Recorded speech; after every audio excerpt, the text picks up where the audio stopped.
Second part. Chapter 21, Quarrel. However, because it was the weekend, he slept late and woke up at almost 11 o'clock. As soon as he woke up, he saw Ron playing wizard chess with Harry. Hope had no interest in wizard chess. This was too boring for him. In fact, it was not only wizard chess, but also other things in the magic world. After experiencing the entertainment era, he was undoubtedly very bad when he first left the mobile phone, computer and TV. Even now, he missed everything. He had planned that when he graduated from Hogwarts, he must return to modern life. That was the most important thing. The wizard world was like a closed paradise, with its own culture and entertainment, but for him who had seen the real entertainment era, these were far from enough.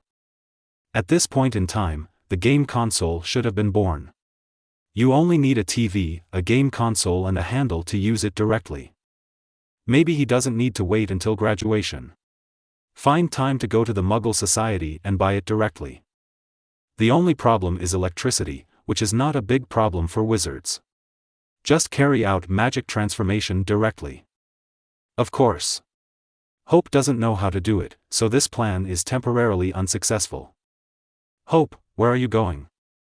Seeing Hope about to go out, Ron asked curiously. I'm going to look for Beaton. Hope did not hide it and told them about Beaton's existence. Hearing this, Ron immediately lost interest. He thought Hope was going to play somewhere else. What are your plans for the afternoon? Hope did not rush to leave, but asked Harry. Ron. Play wizard chess. Ron said bluntly, and Harry had no objection. In fact, there was nothing else to play. Hope patted his head immediately, and it seemed that this was the only way. He couldn't go to study. Have you finished your homework? At this time, Neville asked in a low voice. The whole dormitory fell into silence in an instant, and even Hope couldn't help but take a breath. I almost forgot about this. Almost every professor left homework, even the astronomy class was like this, and the amount of homework added together was actually not small. Have you finished writing? Suddenly, the three people asked in tacit understanding, looking at Neville, the only one who might have done his homework. Although Neville looked honest, he was also the type who didn't do his homework. He shook his head in the eyes of the three people. At this moment, Hope regretted a little. He should have been assigned to Ravenclaw College, at least he could find a roommate to do his homework. Hermione should have done it. Ron thought of Hermione at this time. Hope and Harry looked at Ron with a fool's look. How could he say this? Do you think she will lend us the homework to copy? Harry asked this question for Hope. Definitely not. Ron answered very self-awarely. The whole dormitory suddenly became quiet, and Hope began to turn his head. Who should he find to borrow this homework? The key is that the homework left by these professors for each college is different. Even if they look for Ravenclaw students, it is useless because their homework is not the same. Not doing homework is actually not a big deal, besides, he is essentially an adult, so why would he care about such things? At most, he would be punished by Professor McGonagall, mocked by Snape, and finally, Professor McGonagall would send a letter to inform his parents. What a big deal.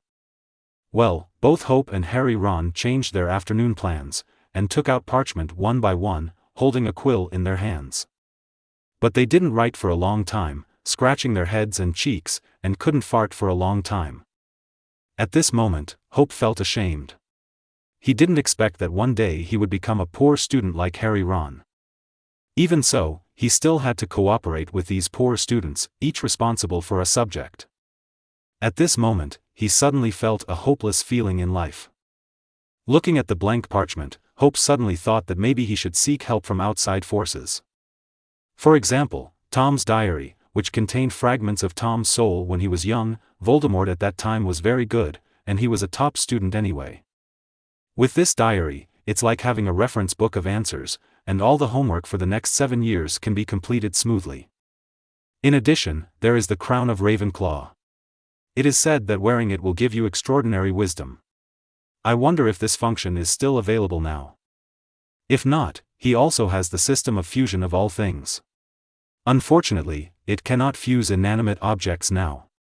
Otherwise, after fusing the crown, he will become a top student, and it will be easy to do homework. And this crown is in Hogwarts. He can sense its location, so it is easy to get it. Hope thought he was thinking about how to solve the problem, but in fact, this behavior has another scientific name, called wandering in the sky. 2 hours passed in a blink of an eye, and neither Harry, Ron nor Hope wrote a word. Looking at Neville again, he had fallen asleep. I think we should ask Hermione for help. Maybe she will agree. Harry suddenly said, even if he didn't believe it himself. Agree. Hope immediately agreed without hesitation. In fact, Hope knew Hermione's character better than the two of them, but what if? Several people happily threw down their quills and started to set off. At this moment, Hermione was not in the dormitory. Harry and Ron were about to look for her blindly, but Hope said directly, I think she should be in the library now. Harry and others felt that there was some truth in this, and immediately went to the library. Hermione was indeed here. Seeing Hope and others appear in front of her, as if they were actively looking for her, she was a little surprised. She was still somewhat self-aware and knew that she was not popular. Just as she was about to ask, she saw the librarian Madame Pants looking over, and immediately shut up honestly, got up and walked out of the library. Impossible. You are deceiving the professor. However, things were as they expected, Hermione said loudly and fiercely. Not only that, she also educated several people righteously. Humph, if you don't want to borrow it, just say it, stingy guy. Ron heard Hermione's remarks and immediately said angrily, accusing Hermione. Hope also had a slight headache. It seemed that this was a very bad idea. Seeing that several people left unhappily, their faces were red with anger, Hope was helpless. As an adult, he was not so angry. Finally, after thinking about it, he temporarily gave up the idea of doing homework and walked to the basement. Have fun reading every day during the National Day. Recharge 100 and get 500 VIP points. Recharge now, activity time, October 1st to October 7th. Chapter 22 Smooth. When Hope arrived at the kitchen, he could still see the busy kitchen. It was still a few hours before dinner, but the house elves were already busy in advance. Mr. Hope, are you here to see me?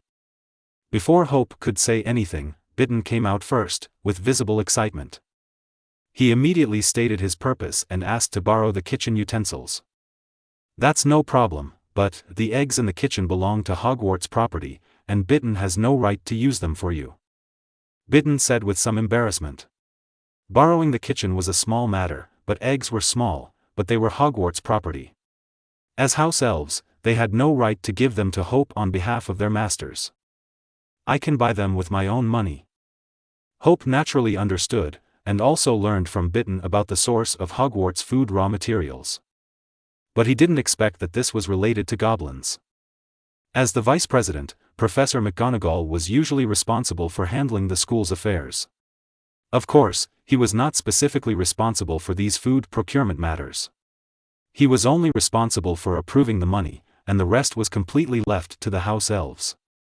As house elves, they are reliable enough to handle these things. Every morning, a team of house elves will go out, like Little Red Riding Hood picking mushrooms, and go out happily. In the end, they spend money to buy them from the goblins and bring them all back. As for the source of these foods, Byton didn't know. However, according to Hope's guess, the source is probably still the Muggle Society. He didn't believe that these wizards would farm by themselves. Even if there was magic, it would not be as easy as buying directly. As for house elves, they were only available in pure-blood families. They were rare in the market. How could they be asked to farm? Byton is happy to help Mr. Hope. As long as it didn't involve money, Byton was still easy to talk to. He volunteered directly, which made Hope feel relieved. Even if he was not their owner, he could get their help as long as he made a little friendship with them. This was really a good deal. After thinking for a while, Hope took out his purse from his pocket and handed it to Beaton. Then I'll trouble you. See how many eggs you can buy with the galleons here. If it's enough, buy 5,000 eggs. If not, buy as many as you can. Hope didn't know the prices, so he could only give it all to Beaton. If there were not enough galleons, he would have to go to Gringotts to get money. It was just a hassle to go to Gringotts, especially as a first-year student, unlike third-year students who could go in and out of Hogsmeade on weekends. But it was not impossible to sneak out. 5,000? Beaton's eyes widened when he heard it, and he looked at Hope in surprise.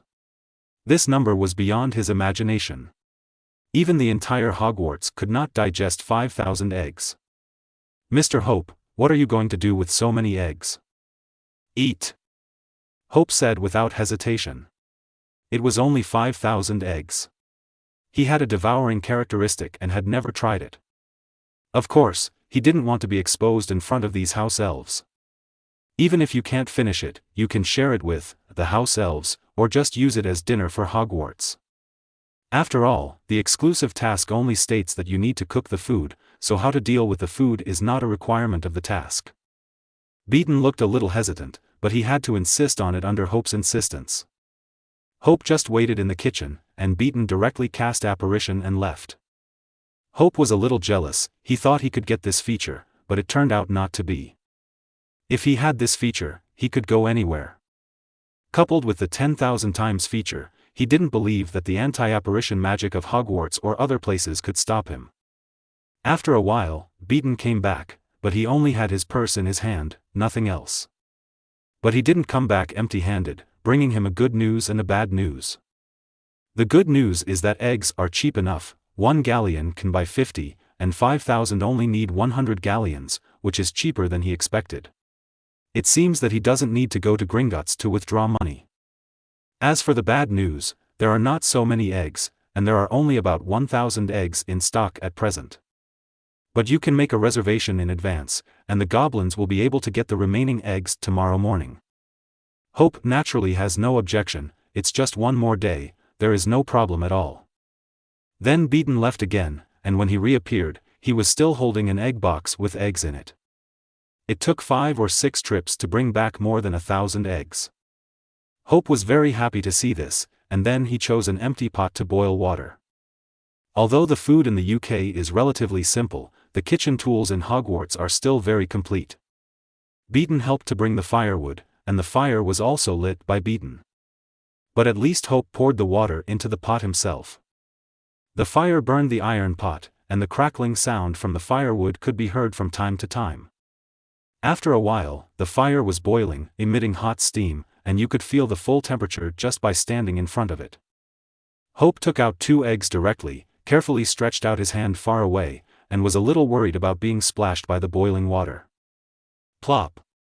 The 2 eggs fell into the boiling water, and quickly turned from raw eggs to cooked eggs under the boiling water. Hope did not rush to fish them out, but opened the system to take a look. The progress of integrating the house elves increased by 2 points compared to before, which means that each egg is considered an independent food, even if it is cooked at the same time. This made Hope's face happy. It seems that he doesn't need to cook them one by one. Even if it is just boiling eggs in boiling water, if it really needs to be repeated 5,000 times, it will be a big project. Since the cooking is completed, Hope is not worried that Byton's intervention will make the system determine that he did not cook the food himself, and immediately asked Byton to help fish it out. The next thing is very simple.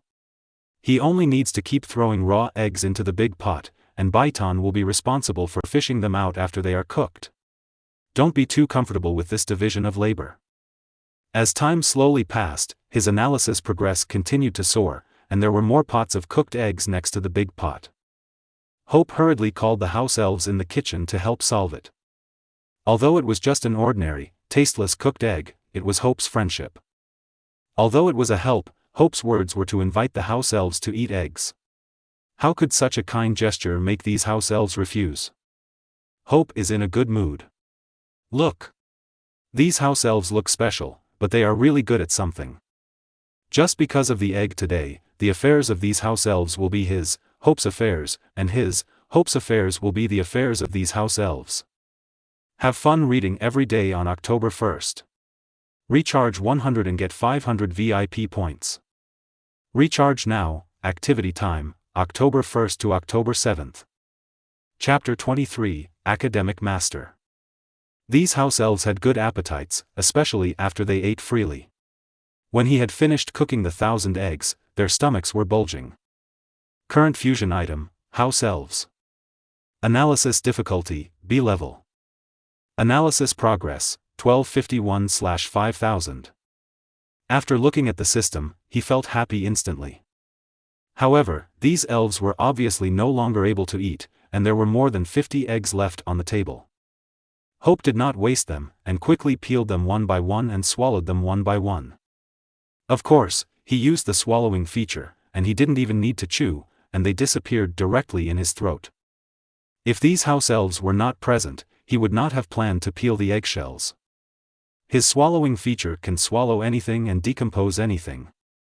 When Hope finished these more than 50 eggs, he saw these house elves looking at him in shock, with their eyes wide open and their mouths wide open, and even stopped the work in their hands. They were obviously shocked by Hope's big appetite. If everyone had Mr. Hope's appetite, the galleons given by Professor McGonagall would not be enough. A house elf said absent-mindedly. "I'm growing." Hope explained casually, looked down at his arm, and found some gray particles on the surface of his arm, like salt. He wiped it with his hand, and it was all over his hand. Not only on his arm, but all over his body. Hope understood at once that this should be the beneficial components decomposed by the devouring characteristics. The body could not accommodate it, so it was all discharged through the pores. He was relieved immediately. He thought it would be through other ways before, but it was just like this. It was much simpler. Just when he was about to draw out his wand to cast a cleansing spell for himself, he felt the magic power in his body surge, and the gray particles on his hands and arms disappeared. Cleaned up. Hope widened his eyes, very surprised. He just wanted to cast a cleansing spell, but the cleansing spell was cast naturally. This is no longer a silent and wandless spell. Cleaning up seems to be his innate magic. He doesn't even need to chant the spell. He can cast it naturally with just a thought. There is no doubt that this is the reason for the life expert characteristic. Is this how life magic is handy? If the cleaning spell is like this, then other spells are also like this. Hope was excited. At this moment, he realized that he had underestimated this characteristic. In the state of multiple superposition, even the weak characteristics can show incredible effects. He finally felt the charm of magic. This is magic. It should be done as you please, not relying on a stick and a spell. Hope wanted to try other spells, but this place was obviously not suitable, so he temporarily suppressed his restlessness. After taking back the purse and agreeing with Bitten about tomorrow morning, Hope left. It was almost dinner time, but Hope didn't feel hungry. After all, he had eaten more than 50 eggs. All the way back to the Gryffindor common room, the fat lady opened the passage after the password was given, but Hope could actually force it open. This passage undoubtedly has traces of magic, but the so-called magic power cannot stop his ability to dig soil and stone. Hope is still confident about this. Maybe he is not good enough, but in his professional industry, he is definitely the most professional. Even if Dumbledore comes, it will be useless. Back to the dormitory, but found that there was no one in the dormitory. At this time, everyone should have gone to eat. Hope couldn't wait to find a textbook, Standard Spells, Elementary.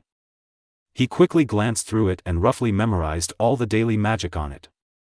He had a thought after just a glance, without further study, that he had completely learned it. Could he be a genius? Unfortunately, this feeling only applies to daily magic. But this spell textbook is only a first-grade textbook, and the spells on it are basically simple magic used in daily life, which basically conforms to the concept of daily magic. So after just a little study, he felt that he had finished the book. This feeling. Hope jumped up from the bed, walked quickly to the round table in the middle of the dormitory, and sat down. He took out a piece of parchment, held a feather pen and quickly wrote on the paper. In just over 10 minutes, a large amount of content was written on the parchment. He is not only strong in hands-on ability, but also a master of theory for the daily magic he has mastered. It is easy to complete the homework assigned by Professor Flitwick. Even though the homework was just a simple question and answer, he wrote an academic paper. This feeling. Hope almost burst into tears. Sure enough, he was different from Harry and Ron, the poor students.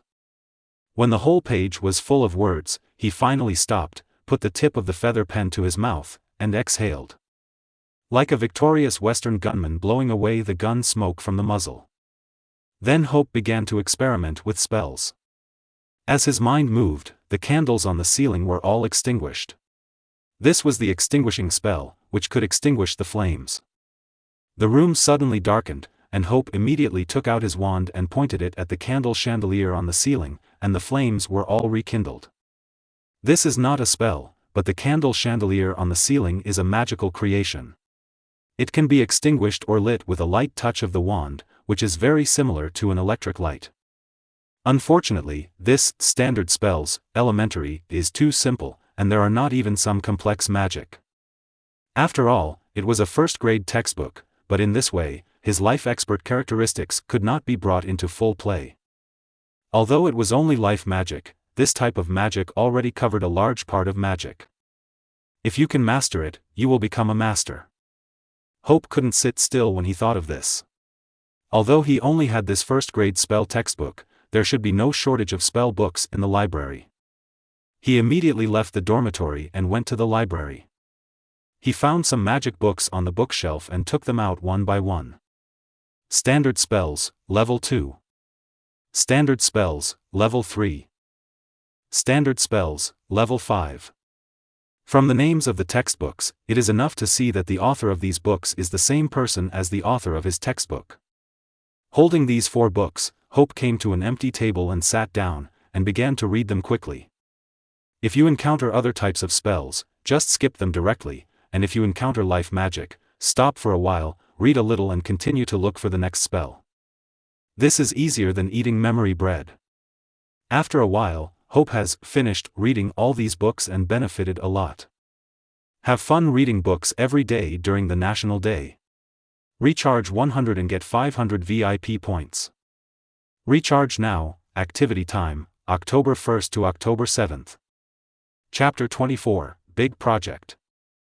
Hope's eyes flickered slightly. Although these life magics do not include defensive spells and offensive spells, some of them are no worse than these spells in terms of effect. For example, the flying spell can summon what you want to get into your hands, which is very practical. And in Hope's hands, it will be even more practical. There is no need to chant spells, let alone wave the wand. Just a thought is needed, and the dingshi he wants will fly into his hands. In addition, Hope feels that books such as standard spells cannot represent all life magic. The spells that can be included in these books of standard spells are some spells that people think students should learn, which are not comprehensive. For example, Hope did not see some cooking family magic and some weaving family magic on it, but he had seen Hanny cast them at home. Thinking that these spells are hidden in other books, Hope immediately stood up, picked up all the spell books on the table, and put them back to their original positions on the bookshelf one by one. Then he left the library and walked towards the dormitory. There is a long way to go, and tonight's harvest is enough. He is not in a hurry to become a big fat man in one day. When he returned to the dormitory, Harry and others had already returned. But Hope seemed to have found something unusual. They looked at him strangely, and every time he glanced over, whether it was Harry, Ron or Neville, they would take the initiative to avoid his eyes. Hope looked puzzled. Why did he feel isolated? What's wrong? Why do you look like this? Hope asked directly, thinking that they were a little guilty. Could it be that they secretly wrote their homework behind his back? Of course, this was just a joke. After all, they were not like him, a nerd who could write homework into a paper. Thinking of this, Hope couldn't help but feel a little proud in his heart, but he could understand Hermione's existence. Hearing Hope's question, several people seemed even more guilty, hesitating, wanting to say but not daring to say it. In the end, it was Ron who spoke out. Our homework is done. Hope's eyes glared, and they really did secretly write homework behind his back.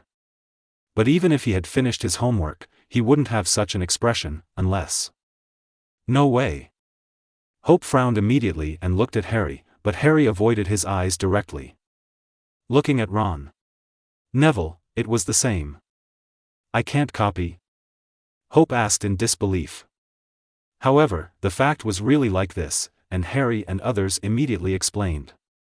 This has to start from the quarrel with Hermione in the library. Harry and his friends returned to the dormitory angrily, but not long after, Hermione took the initiative to find them, but she didn't want to lend them homework to copy, but to help them complete their homework. Harry and others finally compromised. After all, if there was no Hermione, they would not be able to write a word for a long time. However, Hermione had a request, that is, not to lend homework to others, and it was not just for Hope. Harry and his friends wanted to find Hope, but they didn't find him. Hope sighed slightly, and it couldn't be blamed on them. But he would not force them to lend him homework, after all, it was something that others agreed to. I understand. Hope couldn't help but sigh, but he didn't really care. He just thought everyone would stand together, but in the end he was the only clown. But you don't have to lend me your homework, you can tutor to me. Hope turned his head and thought about it, and said directly. He is now very good at this kind of cheating. This tutoring is of course not a real tutoring, but reading the answers to the homework to him directly. This also bypasses Hermione's requirements. Can it be done this way? Harry said in disbelief with his eyes wide open. They didn't expect that it could be done this way. After listening to Hope's detailed explanation, they felt that their lives were overturned, but after thinking seriously, it was indeed feasible. Then Harry and others took turns reading the answers to him, and his homework was finally finished. Hope put down his quill and shook his sore palms. He didn't expect that there would be another day to be troubled by homework. This was a feeling he hadn't had for a long time. The last time was the last time. The next day, Hope got up early, jumped off the bed quickly, and left the dormitory in a hurry without waiting for Harry and others. It took less than 5 seconds. After leaving the common room, he walked down the stairs from the highest floor of the castle to the underground. Entering the kitchen, the house elves were busier than one another, but even so, seeing Hope, they greeted Hope one after another. After these 2 days, everyone knows him. Mr. Hope, all the eggs have been delivered, but you may have to make them yourself today. We are a little busy here. Beaton appeared in front of Hope and said apologetically. It was not that he did not want to help, but he had to prepare breakfast for all the teachers and students in the school. This matter was obviously more important than Hope's matter. It's okay. Hope didn't care. But even if Beaton didn't have time to help, he had prepared an iron pot of boiling water for Hope in advance. He just had to put the eggs in. Even if many eggs could be put in at one time, these nearly 4,000 eggs were a big project. And the constant steam from the boiling water made him feel like he was in a sauna in this closed environment. He was sweating all over after staying there for a long time, and his clothes stuck to his skin. Fortunately, he still had the characteristics of a life expert, and his clothes were cleaned up in a thought. But this temperature was unavoidable, and sweat kept falling down his forehead, almost becoming a stream. In this case, even if he cleaned it up, it would not have any effect. Time passed slowly. Hope kept putting eggs in and taking them out. The wooden basins used to hold eggs were not enough, but Hope cast a copy spell and easily copied more than a dozen wooden basins. When he took out the last egg, he looked around and found that the egg was gone. He saw Beaton standing beside him. Where are the eggs? Mr. Hope, all the eggs are cooked. With Beaton's words, Hope suddenly realized that there were wooden basins filled with eggs around him. It looked a bit exaggerated. If they were all piled together, you could see a mountain of eggs. Mr. Hope, it's almost time for class now, do you want to go? Beaton reminded Hope. Has it been so long? At this moment, Hope's stomach gurgled and he felt a backache. He had been standing here for 2 hours. He was too immersed in it before and didn't notice it, but now he just felt that he was about to fall. Is there anything to eat? Hope asked slightly weakly. Byton had already prepared the breakfast and handed it to him. This time, Hope didn't have time to savor it carefully. He stuffed the bread into his mouth and swallowed it directly. In less than 10 seconds, the breakfast was completely decomposed into energy, which made him feel better. Have fun reading every day during the 11th. Recharge 100 and get 500 VIP points. Recharge now, activity time, October 1st to October 7th. Chapter 25, Apparition. After breakfast, Hope didn't waste any more time. He left the kitchen in a hurry, rushed down the stairwell, and returned to the Gryffindor common room. He was exhausted, so he picked up the textbooks he needed for class and rushed to the classroom without stopping. When he arrived at the professor, the bell rang. Sitting next to Harry and the others, Harry whispered to where Hope had been so early in the morning. Hope also whispered to explain that he had gone to find Beaton. This class was Professor Spence's History of Magic. Under normal circumstances, Hope would not listen. He took a breath and rested for a while, and finally recovered. Only then did he have time to open the system page. As the 5,000 raw eggs turned into cooked eggs, his progress in fusing the house elves was also full. One of the only 2 fusion positions was vacant. Suddenly, a hint of joy flashed in Hope's eyes. He found that when fusing the house elves, he extracted a new feature. Apparition, more talented in apparition magic, and the movement is lighter. I didn't expect there would be such a surprise. Hope's mouth curled up slightly. If he wasn't in class, he would have laughed on the spot. Lighter movement?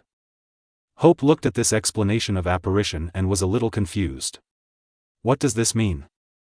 Lighter movement, is it like walking, without footsteps, so no one will notice when approaching quietly? Hope suddenly thought of a possibility. This might be the reason why the house elves can ignore the anti-apparition magic of Hogwarts. Because the movement is very light, so light that even the anti-apparition magic is not detected. Like a thief who broke into the house, because the movement is light, it did not attract the attention of the owner. The house elf's apparition is also the same.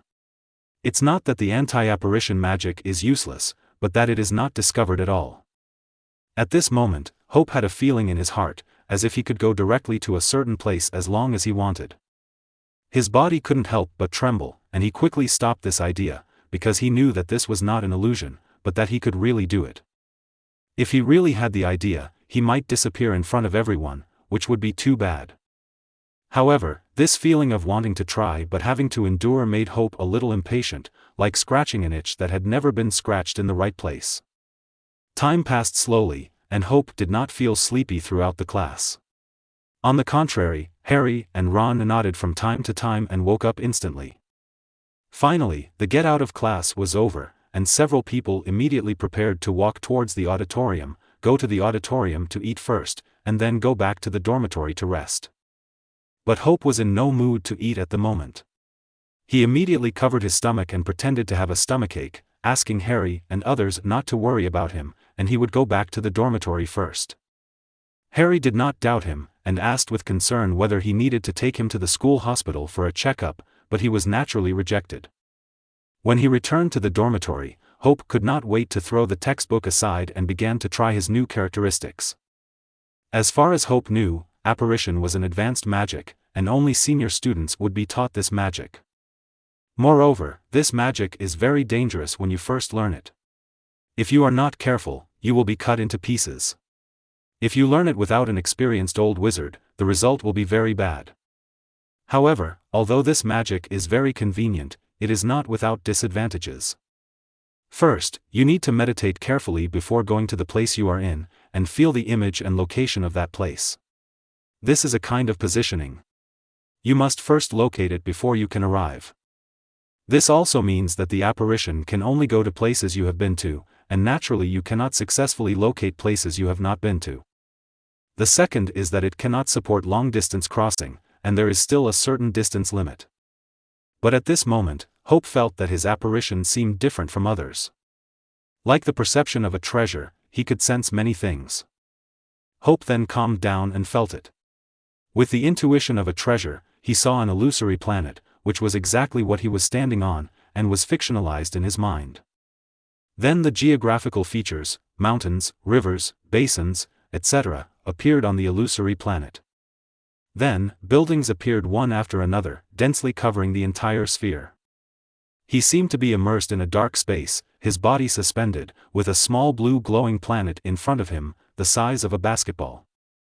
As he stretched out his finger and pointed to a certain position on the planet, the illusory planet instantly expanded, continuously enlarging the place he pointed to, and finally his finger fell on a certain concrete street. At this moment, Hope felt a very noisy sound coming from his ears, as if he was on a street with people passing through. He couldn't help but open his eyes, but found that he really appeared on a street. Ding ding, make way, make way. A familiar rural accent sounded, and a middle-aged man with long hair and somewhat old-fashioned clothes was riding a bicycle with an old style and a new appearance, and rang the bell at him. Hope could not help but step back and make way. The middle-aged man then rode his bicycle shakily forward, turning his head from time to time to look at him curiously. "Why are you dressed so strangely, and you have blue eyes, a foreigner?" Hope ignored his muttering and looked around.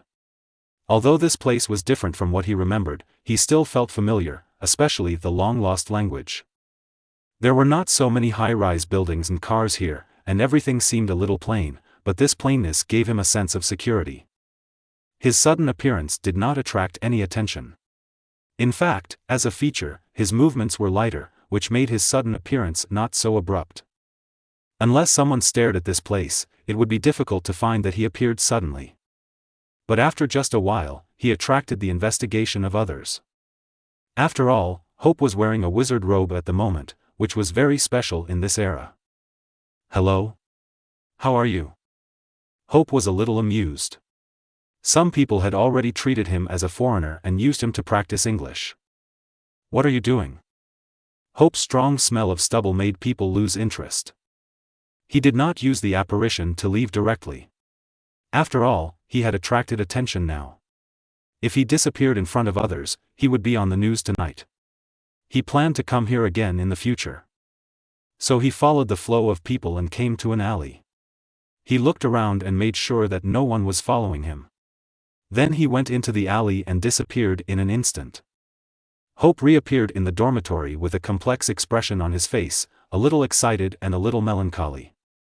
But it was only a moment, and Hope recovered again, with a smile on his face. Sure enough, the apparition under the 10,000 times feature was different from the ordinary apparition. He directly crossed a continent, and he didn't feel anything, as easy as breathing. Reading books every day on the 11th day is fun. Top up 100 and get 500 VIP points. Top up now, event time, October 1st to October 7th. Chapter 26, Plan. And it is said that it is not comfortable when operating, but he did not feel that way. Hope grinned directly, feeling that he now had a portal to go wherever he wanted. The small Hogwarts could no longer restrain him. It seems that he will no longer have to endure the bad food in Hogwarts in the future. Whether it is breakfast, lunch or dinner, he can go directly back to his hometown to eat, and then come back to continue his classes. This kind of life is simply too comfortable.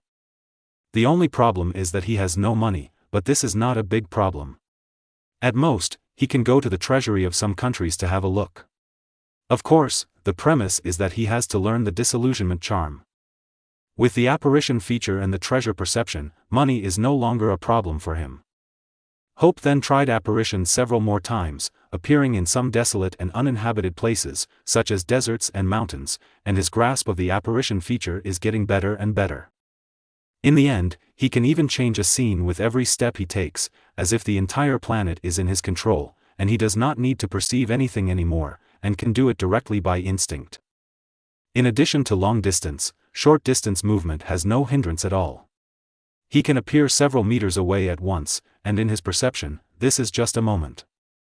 After an unknown amount of time, Hope finally stopped the experiment and sat on the bed. Not long after, Harry and others came back and brought some food to Hope. "Hope, is your stomach better?" Harry asked with concern.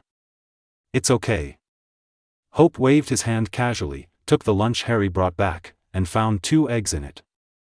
"I don't know what happened today, so many eggs. Could it be that Hogwarts has been changed into a chicken farm?" Ron lay on the bed and complained to Harry. Hope ate silently, pretending that this matter had nothing to do with him. But the matter did not end like this. In the afternoon, he was called by Professor McGonagall, and Hope knew that the matter had been exposed. After all, it involved 5,000 eggs, and it was normal to be discovered. "Can you tell me why you did this, Mr. Hope?" Professor McGonagall sat behind her desk, observing Hope through her slightly lowered glasses. In fact, she had worked at the school for many years and had seen countless scenes, but she didn't guess why Hope did this. 5,000 eggs. It cost 100 galleons, which was obviously a bit excessive for a student. "I'm learning cooking recently, Professor." Hope had already had an idea and answered directly. Well, this reason doesn't stand up to scrutiny at all, but Professor McGonagall didn't mean to delve into it. After all, Hope was a member of Gryffindor, and such behavior was not outrageous. Especially on the day of the sorting ceremony, Hope took out the Gryffindor sword, belonging to the real Gryffindor, and it was fortunate that he didn't choose to challenge the dragon. "I hope you can stop this behavior and spend your mind on studying, otherwise I can only send a letter to Hanny, hoping that she can restrain your spending behavior." McGonagall warned directly with the parents' method. "Yes, Professor." What else can Hope say? He can only nod sincerely and agree. After walking out of Mag's office, he thought for a while. It seems that he can't ask Beaton to help buy goats, otherwise Mag might really send a letter to Hanny, which would be bad. But now Hope doesn't need Beaton's channel, he has a better way. His hometown is vast and rich, with only 10,000 goats. He can even finish one here and run to another county to eat another one. There are so many in the county, so what are 10,000 goats? If he doesn't care, he can actually eat raw directly, which can save more time. But he is a person who cares about things, and he is not in such a hurry. After the afternoon herbal medicine class was over, Hope couldn't wait to separate from Harry and the others, ran into a bathroom, and directly performed apparition to appear in his hometown. However, he obviously forgot the problem of time difference. When he appeared here, he found that it was already dark and close to dawn. And the dawn of this era is not as lively as in the previous life. After thinking for a while, Hope apparat again, and his figure disappeared in an instant, appearing in the Magic City. Sure enough, the flow of people here is not comparable to that of a small county town, and it is already prosperous at this time. However, he just strolled around here and returned to Hogwarts.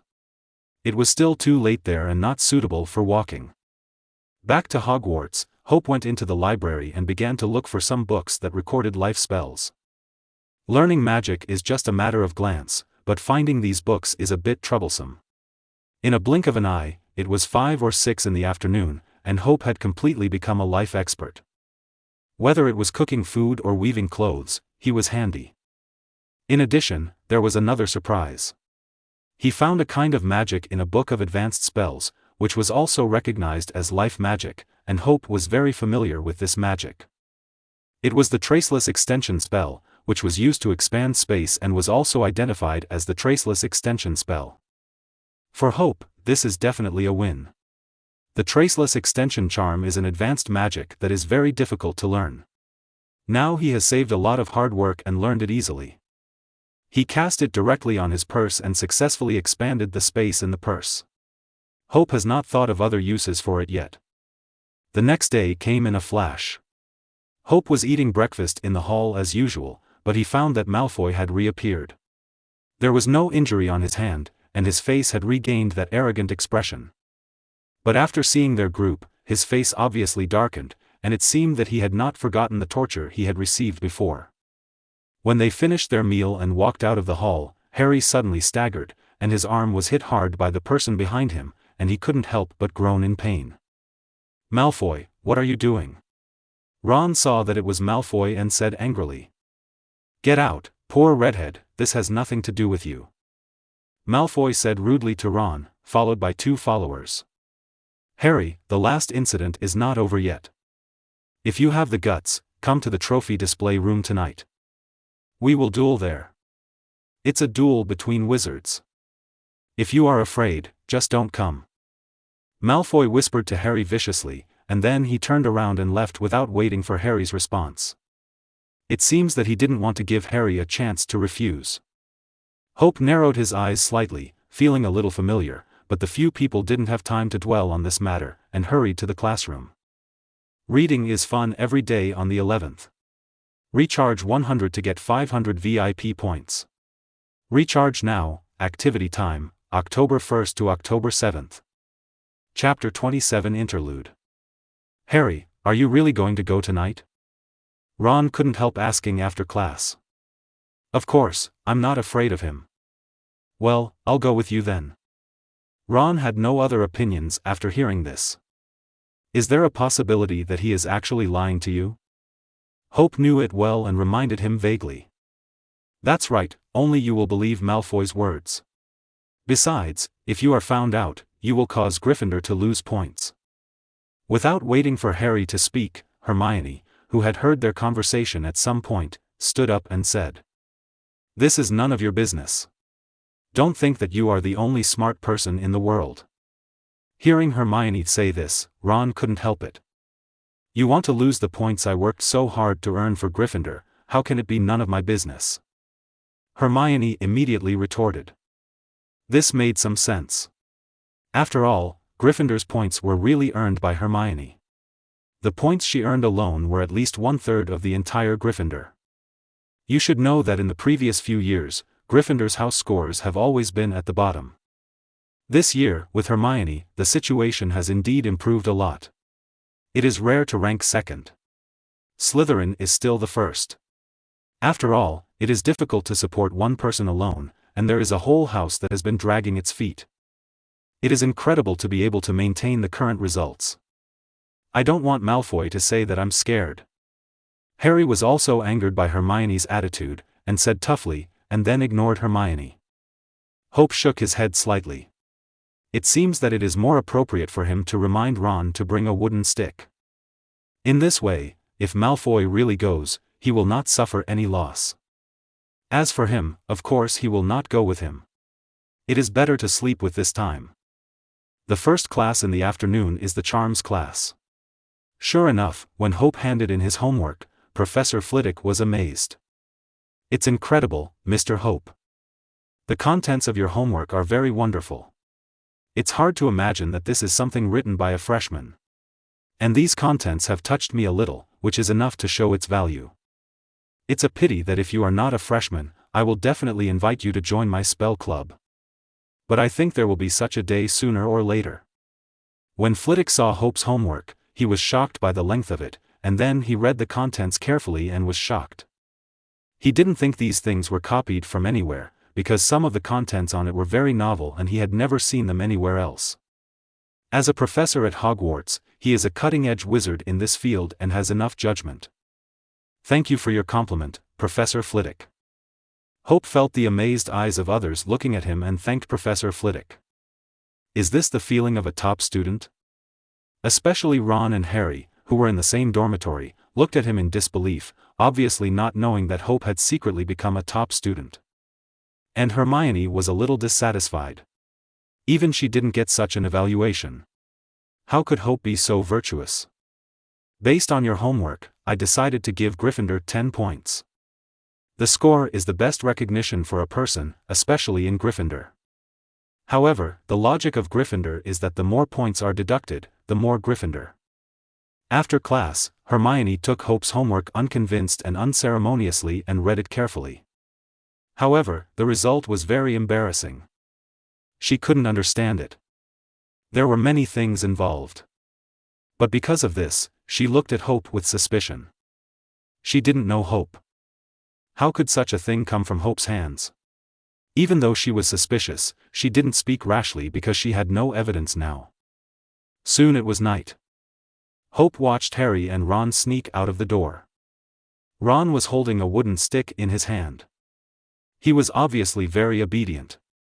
After all, at their current level, this wooden stick was undoubtedly more deterrent. Hope fell asleep directly, and it was the next morning when he woke up. Harry and Ron, who came back late last night, fell asleep. Even if Hope and Neville kept pulling them, it took a long time to wake them up. After rushing to the cafeteria to eat breakfast, they hurried to the classroom and were almost late. Hope, you don't know what we went through last night. You really should have gone. You don't know what you missed. Ron whispered to Hope with a beaming face. Hearing Ron's tone, Hope probably guessed what they had experienced. Sure enough, Ron told them about their encounter with the three-headed dog. Its head is as big as a small house, and it can bite us to pieces in one bite. Ron seemed very excited, and he didn't remember the expression he had when he met it last night. But Harry said that the three-headed dog might be guarding something, and we can't spread it around. Ron said with a little regret, otherwise he would have directly promoted their thrilling adventure. This incident was just an episode, at least for Hope. Harry and Ron sometimes talked about what the guarded thing was. In the next few days, Hope didn't do anything else, and there was always an empty fusion position on the system panel. But Hope was not in a hurry. He planned to complete the exclusive task of fusing the fire dragon first, at least wait for the progress point to increase a little before making other plans. On Thursday morning, Harry received a package, which contained the latest flying broom, the Nimbus 2000. And Harry's joining the Gryffindor Quidditch team was decided. Soon it was Friday noon. Compared to other times, both Harry, Ron and Hope were more active than usual.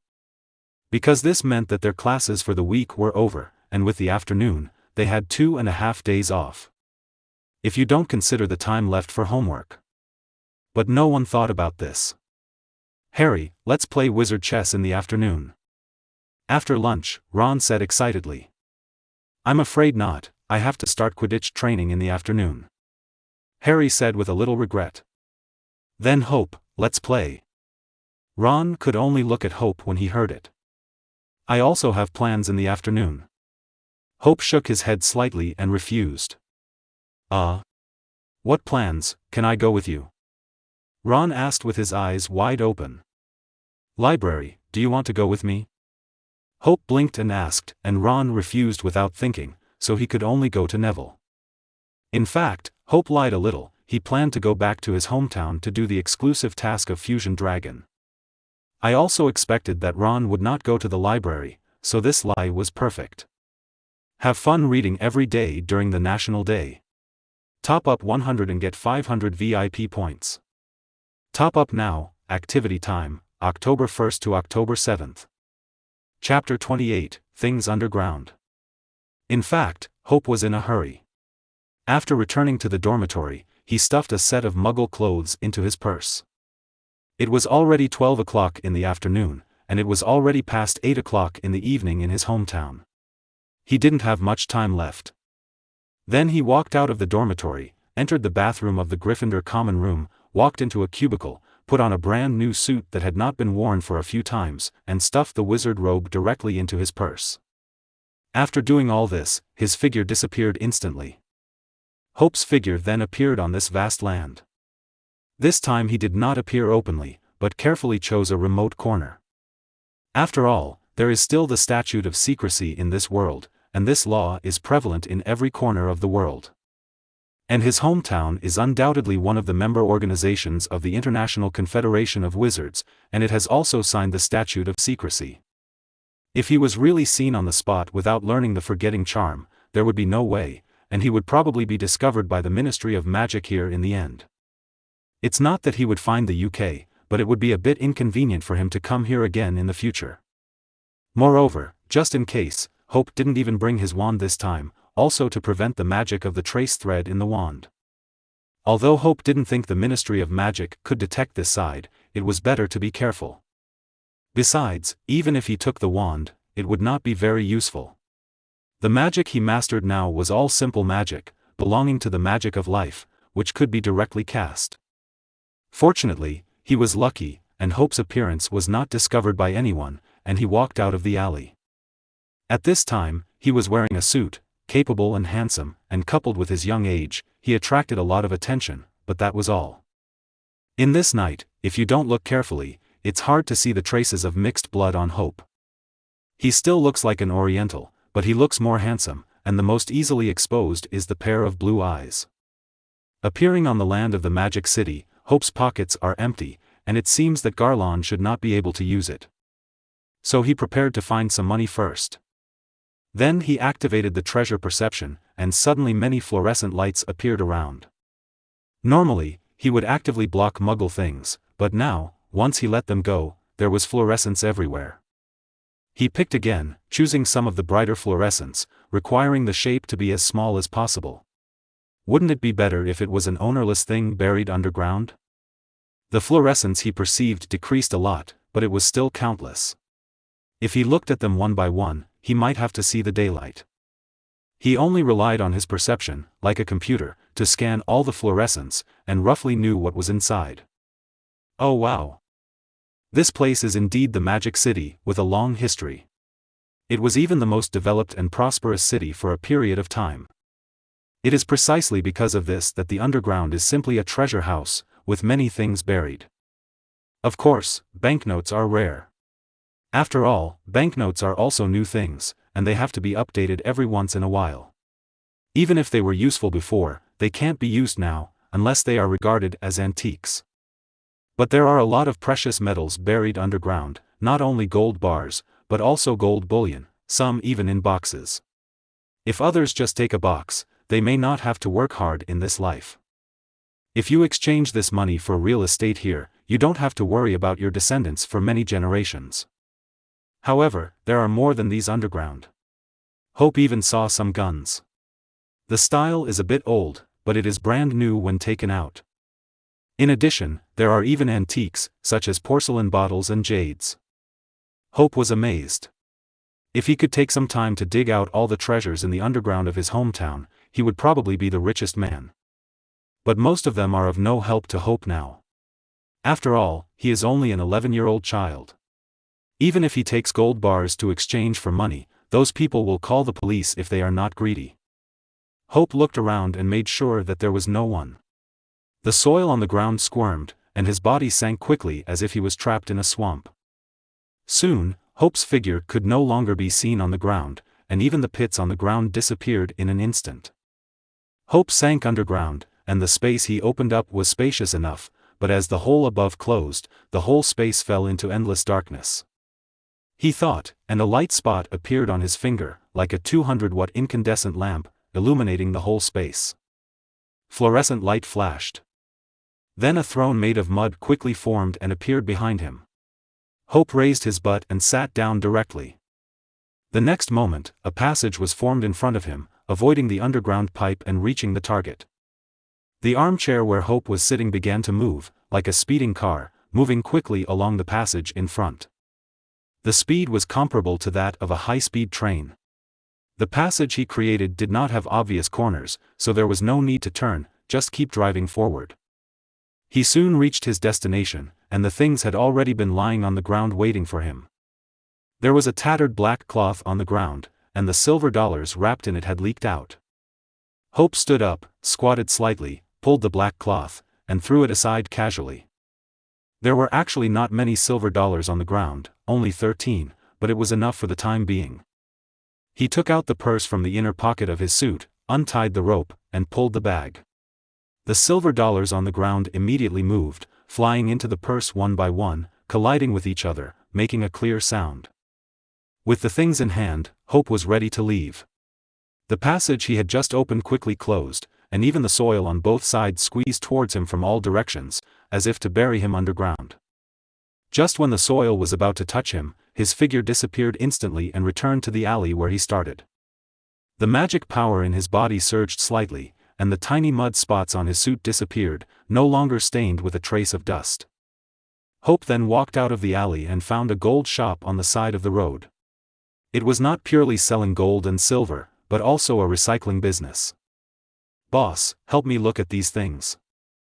Hope walked into the store. The boss behind the counter was a skinny old man wearing a pair of reading glasses and a slightly simple white vest. His white hair was sparse, like a grass that had just broken through the ground. If you didn't look closely, you would think he was a bald head. And at the door of the store sat a sturdy dark man. As Hope walked in, his eyes were always on him.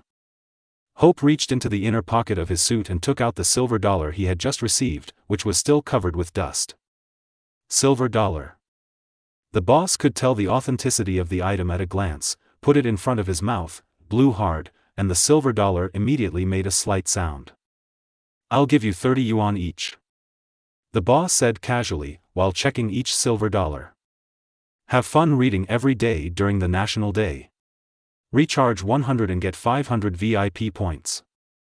Recharge now, activity time, October 1st to October 7th. Chapter 29, Far View. Hope couldn't help but widen his eyes. Was he bullying a child? Goodbye. He collected all the silver dollars and left directly. After a while, Hope came back again, facing the boss's teasing eyes. Little guy, now you know that I am honestly offering this price. I tell you, I am optimistic about the future of this thing, otherwise I would not offer such a high price. The boss said with a smile, not caring about Hope's direct departure just now. Hope was a little silent, and then he realized that he was wrong. This thing is not an antique yet, and no one collects it. In addition, there are actually quite a few of these things, so the price is like this. The boss in front of him is not bluffing. He went to some other stores to ask the price, but the price was lower than the other, so he had to come back. $3.90. The boss handed the money over with a smile, and Hope took it honestly. In fact, this amount of money is not small in this era, but it is not much either. By the way, boss, what is the price of the pound now? Hope asked casually. About 14 yuan. The price changes every day. It's hard to say. If you want to exchange, I have foreign exchange certificates here. The boss looked at Hope with a little surprise. He just thought that this little brat had foreign eyes. He didn't expect that he was really a foreigner, but he spoke Mandarin better than him. 14. Hope raised his eyebrows. This price was high enough. He immediately calculated in his mind. The price of Gringotts was 1 galleon to 5 pounds. So, it was 1 to 70. 1 galleon could be exchanged for 70 yuan, which means that he only needed 200 galleons to exchange for 14,000 yuan. Oh! 200 galleons directly turned into a 10,000 yuan household. In this era, a 10,000 yuan household was very valuable, and it only cost 200 galleons. Hope then calculated in his mind that 10,000 galleons could be exchanged for 700,000 yuan, which was very rich now. Even though he became a wizard, Hope did not look down on everything about Muggles, especially the real estate market. 700,000, 91 years, with this money, he can make a killing here. In 10 or 20 years, his wealth will skyrocket. The most important thing is that this is legal property, and it doesn't take much effort. Why not? Hope was a little excited and included this matter in his future plan. Of course, he didn't have to use galleons. Hope came back to his senses, put the money away, and glanced around casually.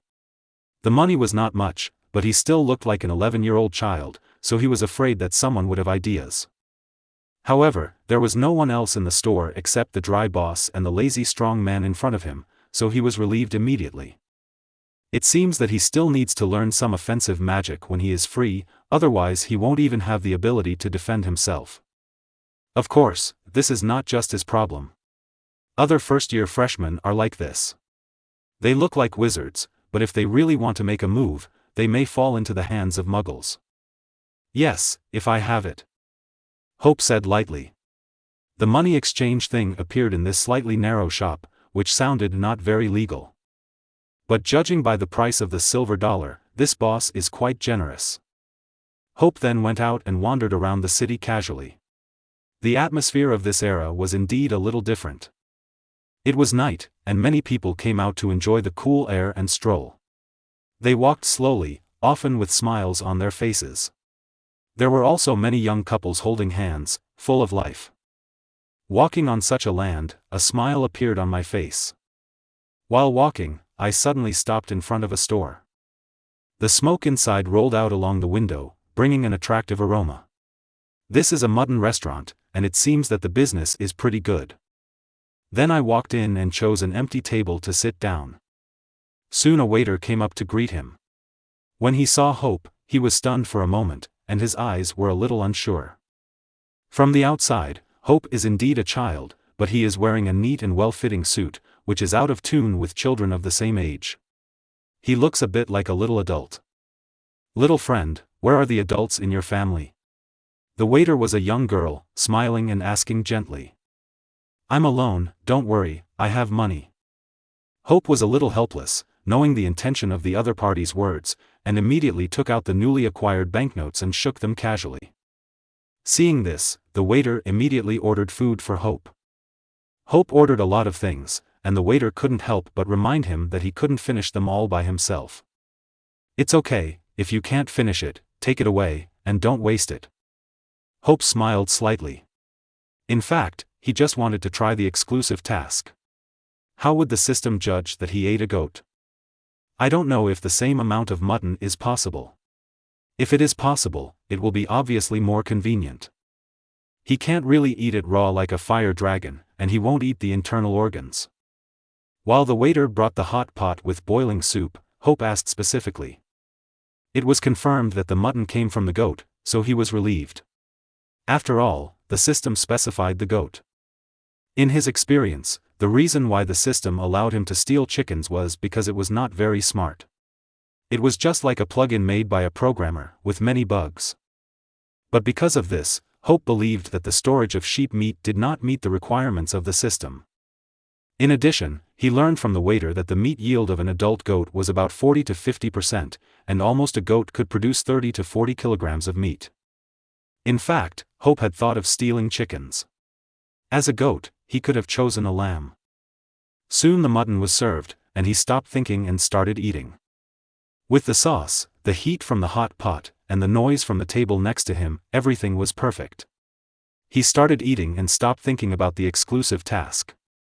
This made him feel so good that his face became rosy in front of the heat, his mouth was greasy, and sweat dripped from his head from time to time. He couldn't help but take off his suit jacket and put it aside. When his stomach couldn't eat any more, there were still a lot of mutton left on the table, waiting for him to put it in the pot. However, he actually only ate more than a pound of mutton, which was not comparable to the meat production of a goat, not to mention the weight of a whole goat. Next, Hope directly used the swallowing characteristic, and the hot and tender mutton slices were swallowed and decomposed as soon as they entered his mouth. In a blink of an eye, he ate up all the mutton on the table, which stunned the waiters who passed by. They hurried to the kitchen, apparently to find the manager. Soon someone came to ask about Hope's physical condition. After all, it was 5 pounds of mutton, and even an adult couldn't eat so much. The manager was a little nervous. He was not afraid that Hope couldn't pay, but that he was afraid that Hope would die of starvation here, and then he wouldn't have to do business in the future. Thanks to Astolfo Pendragon and CZC22 for their monthly tickets. Have fun reading every day on the 11th. Recharge 100 and get 500 VIP points. Recharge now. Activity time, October 1st to October 7th. Chapter 30 New Choice. Hope was a little helpless and could only say that he had no problem, but it was obviously impossible to continue eating here. However, 5 kilograms of mutton was still far from his goal. Of course, not being able to eat here did not mean that he could not take it away. In the waiter's surprised eyes, he continued to order food. A kilogram of mutton here is about 3.5 yuan per kilogram. Hope asked for another 65 kilograms of mutton and asked to boil it and take it away. Ah! The waiter was obviously stunned, looking at Hope in disbelief with his mouth wide open, thinking that he had heard it wrong. There are more people at home. Hope explained forcefully. The waitress, who had come out of shock, looked at Hope with a complicated expression. This was not a large family, but the rhythm of setting up a table. At this moment, in the eyes of the waiter, Hope had become a rich man. After all, it was the first time she saw someone who didn't treat money as money. However, when the waiter came back, he told him that there was not so much mutton in the store, and there were nearly 30 kilograms of mutton left. Hope frowned slightly. This was a little too little, but it was the only way to go. Then he started to pay the bill. He counted out 120 yuan from his pocket, which made him sigh. It was really cheap. Why did he suddenly feel like a skit he had seen in his previous life? In one night, he had to go through the VIP channel and be escorted by a special person to save 100 yuan. And Hope's behavior inevitably attracted the attention of others. He could feel that other people in the store looked at him from time to time, and they were still talking, but he didn't care much. While waiting, the waiter hurried out with a writing board hanging outside, "Sold out today." At his request, the mutton restaurant boiled all the mutton in boiling water, and then picked up all the meat slices without any soup and put them into plastic bags in the store. Soon, Hope had several large bags in his hand, and the plastic bags were filled with cloth bags. Everyone in the store looked at this scene in shock. When they passed by, they could clearly smell the tempting meat aroma coming from inside. The seemingly heavy cloth bag seemed light in his hand, as if it had no weight. Hope cast a floating spell inadvertently. He just left the mutton restaurant and found that he had nowhere to go. He couldn't take the mutton back to Hogwarts. Hope finally disappeared quietly when he entered an alley, without attracting anyone's attention, just like when he came. The sky suddenly brightened, and the bright sunshine made him unable to open his eyes. It took him a while to adapt. At a glance, there was an endless sea in front of him, and fine gravel under his feet. This is a small island in the Atlantic Ocean. He didn't know if there were people here, but he didn't care. He sat casually on the beach and started eating mutton, using the swallowing feature directly, while feeling the breeze blowing. In a short time, all the mutton slices in the bag went into his stomach and were decomposed completely. Hope checked his system and found that the progress of fusing the fire dragon increased a little when he ate 25 or 26 kilograms. Including the mutton he had eaten in the mutton restaurant before, he ate almost 30 kilograms. It seems that 30 kilograms is what the system has recognized as a goat, and no other internal organs are needed, which made him feel relieved. Hope lay on the beach, basking in the sun comfortably. This kind of day of lying down after eating is the good time he should pursue. While planning in his mind, as long as he prepares enough money, his exclusive task can be successfully completed. A goat has 30 kilograms of meat, so 10,000 goats would be 300,000 kilograms. Well, that's 150 tons. Even if we use dump trucks loaded with mud and sand, we need dozens of them. Just thinking about that picture is exciting. According to the price of the mutton restaurant, wouldn't it be 1.05 million yuan? Hope sighed, and it felt even more profound after the conversion. He didn't expect that to complete a task, he would need to use all the assets of 105 scarce 10,000 yuan households. But he definitely planned to continue stealing chickens. Instead of choosing 10,000 adult goats, it would be better to choose 10,000 lambs. This should greatly reduce the amount of mutton he needs to eat. After basking in the sun for a while, Hope was ready to leave.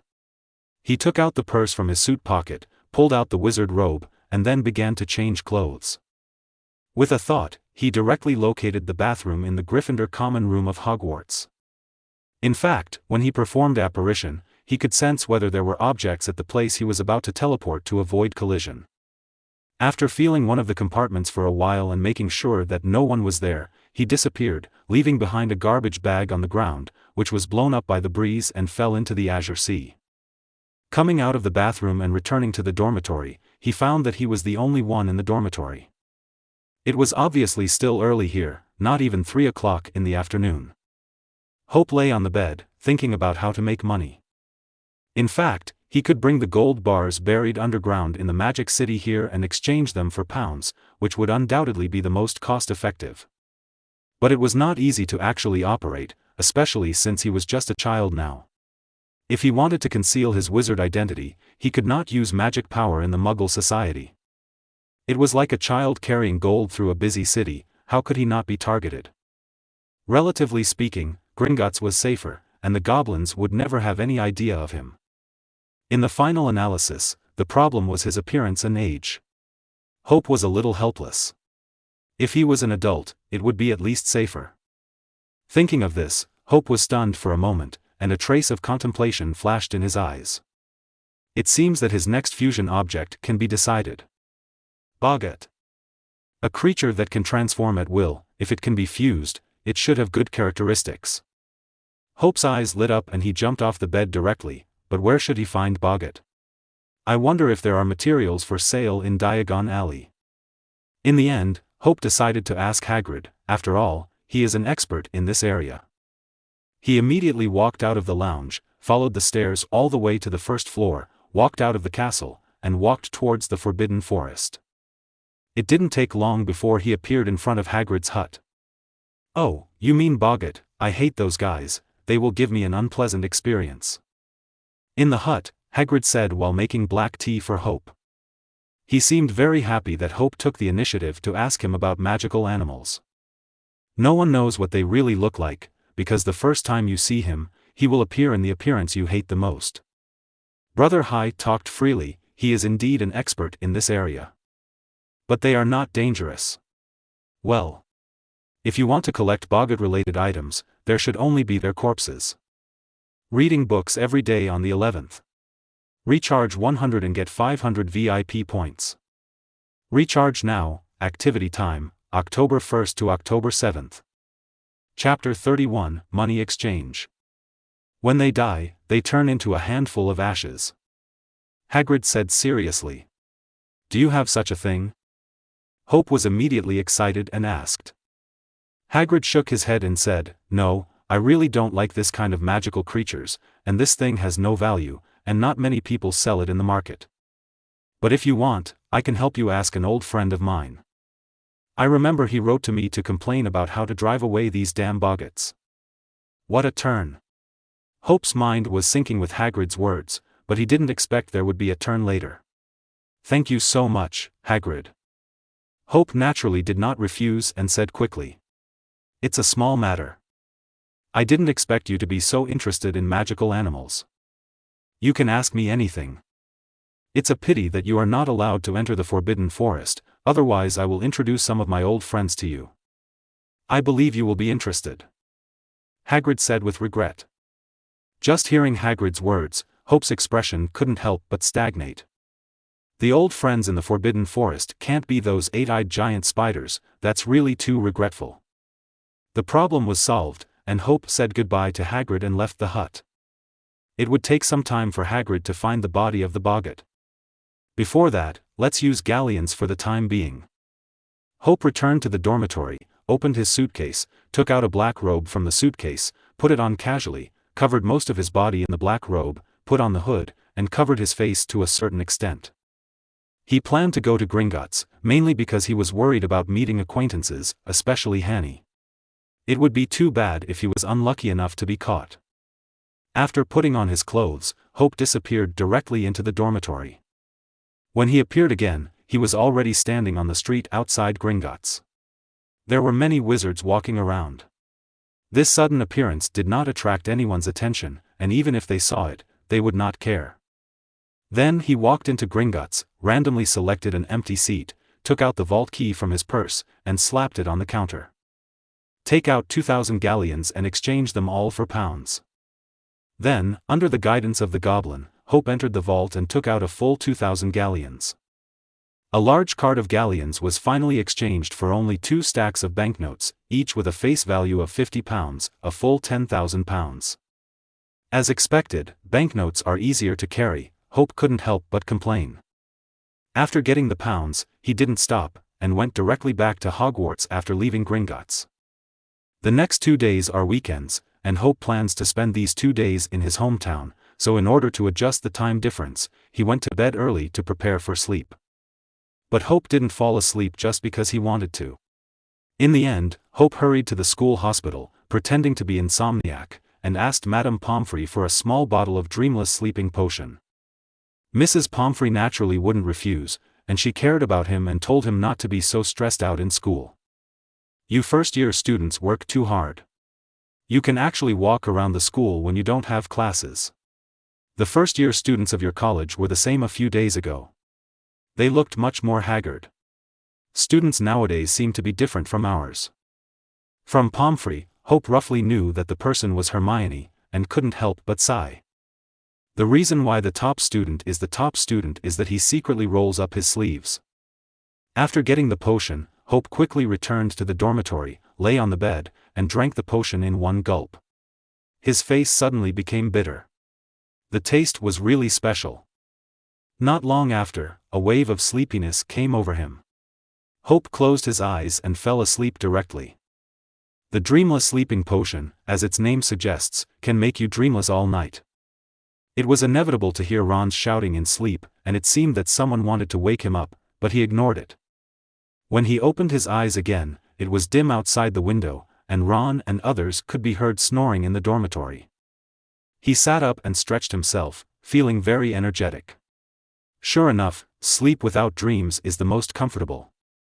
To some extent, the dreamless sleeping potion is quite scientific.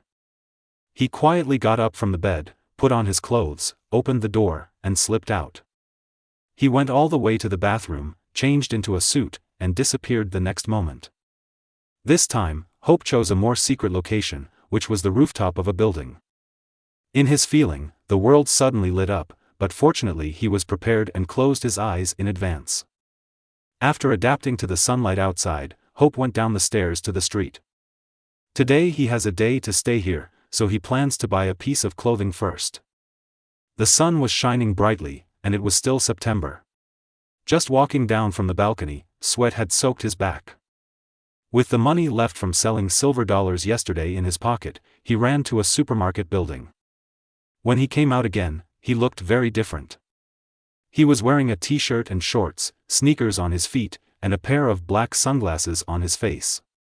But this outfit cost a full $200, which was too expensive in this era. Of course, not all clothes were expensive, but the things sold in this supermarket were very expensive. Hope then came to the gold shop where he was yesterday, and the boss recognized Hope at a glance. The young boss is so noble, it's hard not to recognize him. The dry boss smiled and praised. He guessed that Hope was a child from a rich family yesterday. Today, he was more certain. He naturally recognized the brand of the new clothes. It was not cheap at first glance. Maybe he bought it with the money from selling silver dollars yesterday, but his family had no money, so how could he dare to use this money to buy this set of clothes? If his son dared to do this, he would see if he would beat his son's butt. Hope turned around casually, like a spy making contact, and confirmed that there was no one in the store except the old man and the strong man, and immediately asked, "Didn't you say yesterday that you could change money?" "Of course, what kind of bills do you have?" The boss smiled and thought to himself that business was indeed coming. "Pounds," Hope whispered. "Oh. Good stuff. What kind of money do you want to change? You can exchange it directly for money or for foreign exchange certificates, but the price of foreign exchange certificates is much more expensive."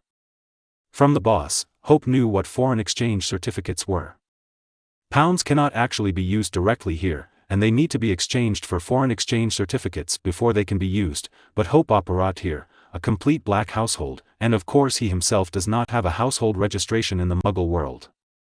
Although the boss did not know where Hope got the pounds, the fact that he could come here to exchange money instead of going directly to the bank showed that his origin was unknown. However, this is not always the case, because there are black market exchanges that bypass banks. In this case, the price of exchanging foreign exchange certificates is not much different from that of banks, but the price of directly exchanging money is slightly higher. Have fun reading every day during the National Day. Recharge 100 and get 500 VIP points. Recharge now, activity time, October 1st to October 7th. Chapter 32 Huge Sum of Money. Directly exchange money. Hope said without hesitation. The result of this direct exchange is that it will be very difficult to exchange it into pounds or US dollars. How much do you have? The dry boss nodded. This is better. After receiving pounds, he makes money by exchanging money for people who want to go abroad but don't have foreign exchange. Hope was inevitably a little hesitant when he heard this. Looking at the boss, the pounds in his hand are not few in this era. Oh. It seems to be a lot. Don't worry, I can take it here. The dry boss immediately saw what Hope meant, smiled, and said confidently. 10,000. However, as Hope said this, the dry boss's expression was obviously stagnant, and a trace of doubt flashed in his old eyes under the reading glasses. You want to exchange for 10,000 yuan? The dry boss asked with some uncertainty. No, 10,000 pounds. Hope said accurately. Hiss, this is really a bit big, let's take a look first. The dry boss still took a breath when he heard what Hope said, and secretly wondered what the kid's background was. Could he really be a foreigner? However, in order to prevent being fooled, he suggested to take a look at the things first. Hope directly took out 2 stacks of banknotes. One stack had 100 bills. Really, it's the first time I've seen so much money, but it's okay, this is the Magic City, £10,000 is nothing, but I have to find a few more. Although the dry old man was a little shocked, he was not scared. After all, this is the Magic City, where else are there more millionaires than here? 1 to 14.52, how about this price? The price at the bank today is 1 to 14.35. Okay. Hope said calmly, not taking this little money seriously. Okay, wait for me here for a while. You are responsible for entertaining the guests, and let the young boss try the tea cake I hid. Hearing Hope's reply, the old man smiled and was about to walk out, kicking the strong man guarding the door with his foot. Then Hope sat in the store drinking tea and waiting for the dry boss. It's not that he didn't think that the boss would be greedy. After all, the exchange price was more than 140,000, which was exaggerated enough in this era, and there was reason to have bad thoughts. But, although he didn't want to expose his identity as a wizard. But when he really encountered danger, he couldn't care about these. Apparition was now like his instinct, and he could return to Hogwarts to catch up on sleep in a moment. At that time, the remaining mess here would naturally be taken care of by the Ministry of Magic here. Speaking of the Magic Society here, Hope can be said to know nothing about it.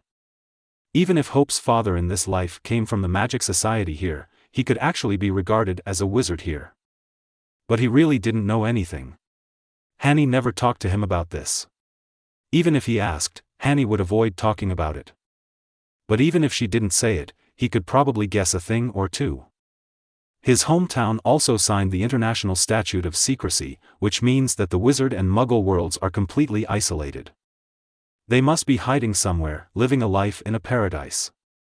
It's not difficult for Hope to find the gathering place of wizards, after all, he has treasure perception. Thinking of this, Hope dragged the teacup in one hand and looked around.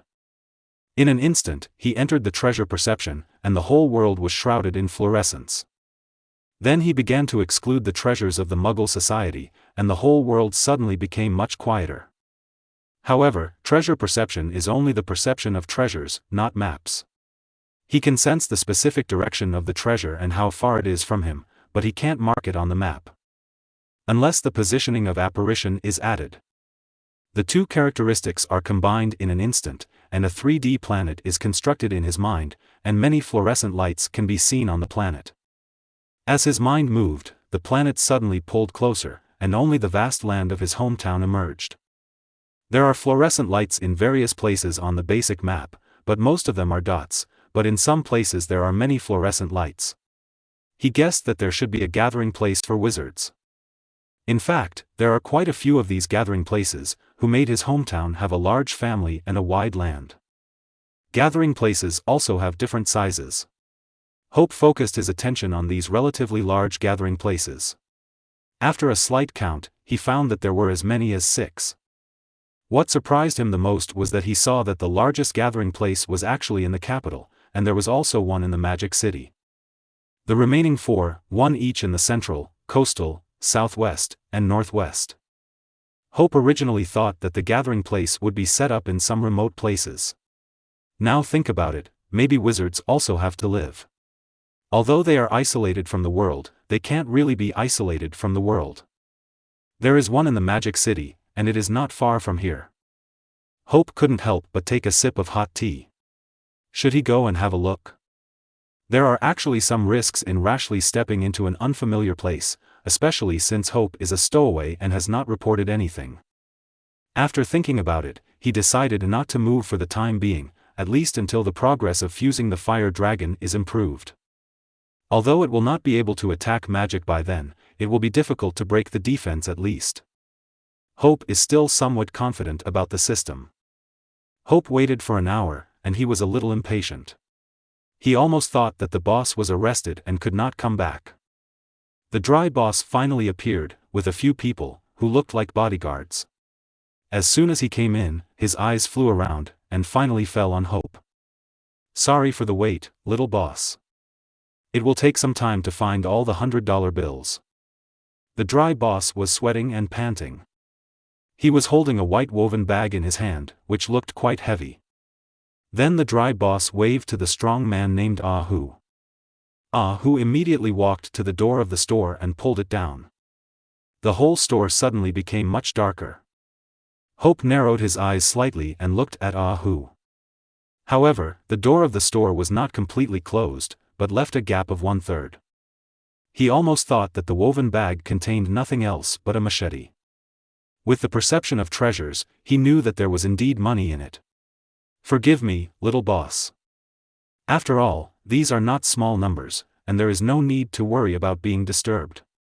The dry boss took out a silk scarf to wipe the sweat from his face and turned on the lights in the store. "Understand?" Hope said lightly, not like an 11-year-old child. Next, it was time to count. Hope took out 2 stacks of pounds, put them on the tea table, and raised his head slightly to indicate. The young boss is straightforward." The dry boss grinned, took the banknotes and began to check them one by one. That being said, the dry boss was not very straightforward. It took more than an hour to check 200 pounds, which was even more outrageous than the goblins in Gringotts. Have fun reading every day during the 11th. Recharge 100 and get 500 VIP points. Recharge now, activity time, October 1st to October 7th. Chapter 33 Negotiation. The number is correct, young boss is really an honest man. The dry boss laughed, and it can be seen that Hope is already impatient, but there is nothing he can do. No matter how careful you are in business, it is not too much to avoid being pecked by an eagle. There are 145,200 yuan in it, young boss, count it, it will not count after you leave the door. The dry boss then handed over the woven bag and reminded that it would be unreasonable to say that the number is wrong after leaving the door. It's just a small amount of money, why count it? Hope obviously waited for a long time, naturally a little impatient, and his tone was naturally a little off. But that's what he said, the reason why he didn't count it was actually because of the treasure's perception. He knew how many bills there were in it after sensing it, and they were all $100 bills, so the number was correct. Young boss, you'd better count it. We won't be responsible for anything after you leave. It's better to explain it clearly in the store. The dry boss was a little surprised. His tone was a little big, but his heart was even bigger. This was not a small amount of money. He was honest. If it were other bosses, there would be at least many mistakes in this money. I know the rules. Hope didn't listen to the advice and insisted. Okay. The dry boss was a little helpless. He couldn't understand Hope for a while. He thought Hope was young and mature, and age was not a big problem, but now it seems that he has a childish temper. Then young boss, I won't keep you for dinner. I will treat you well next time you come. Do you need me to send someone to take you to the bank? Who is my man, so you can rest assured. The dry boss said immediately. Naturally, he would not keep Hope at this time. After all, Hope had a bag of more than 100,000 yuan in his hand, and he also had 10,000 pounds. Not to mention taking the initiative to offer to take Hope to the bank, just worried that Hope would have problems on the way. No need. Hope refused directly, after all, he was not going to the bank. However, as this sentence came out, the eyes of the 3 strong men who had escorted the boss back suddenly lit up, but they quickly concealed it. Boss Ganba wanted to persuade him. He thought he had no intention, but the people who escorted him back were not his people, but the subordinates of several other bosses. He was afraid that they were not as honest as him. However, Hope did not listen to the advice at all and insisted on leaving. Finally, Boss Ganba sighed slightly, walked to the door himself, and opened the rolling door. Then I won't send you off. Be careful, little boss. Boss Ganba still reminded, and then watched Hope leave. Boss Liu, since the matter is over, we will leave first.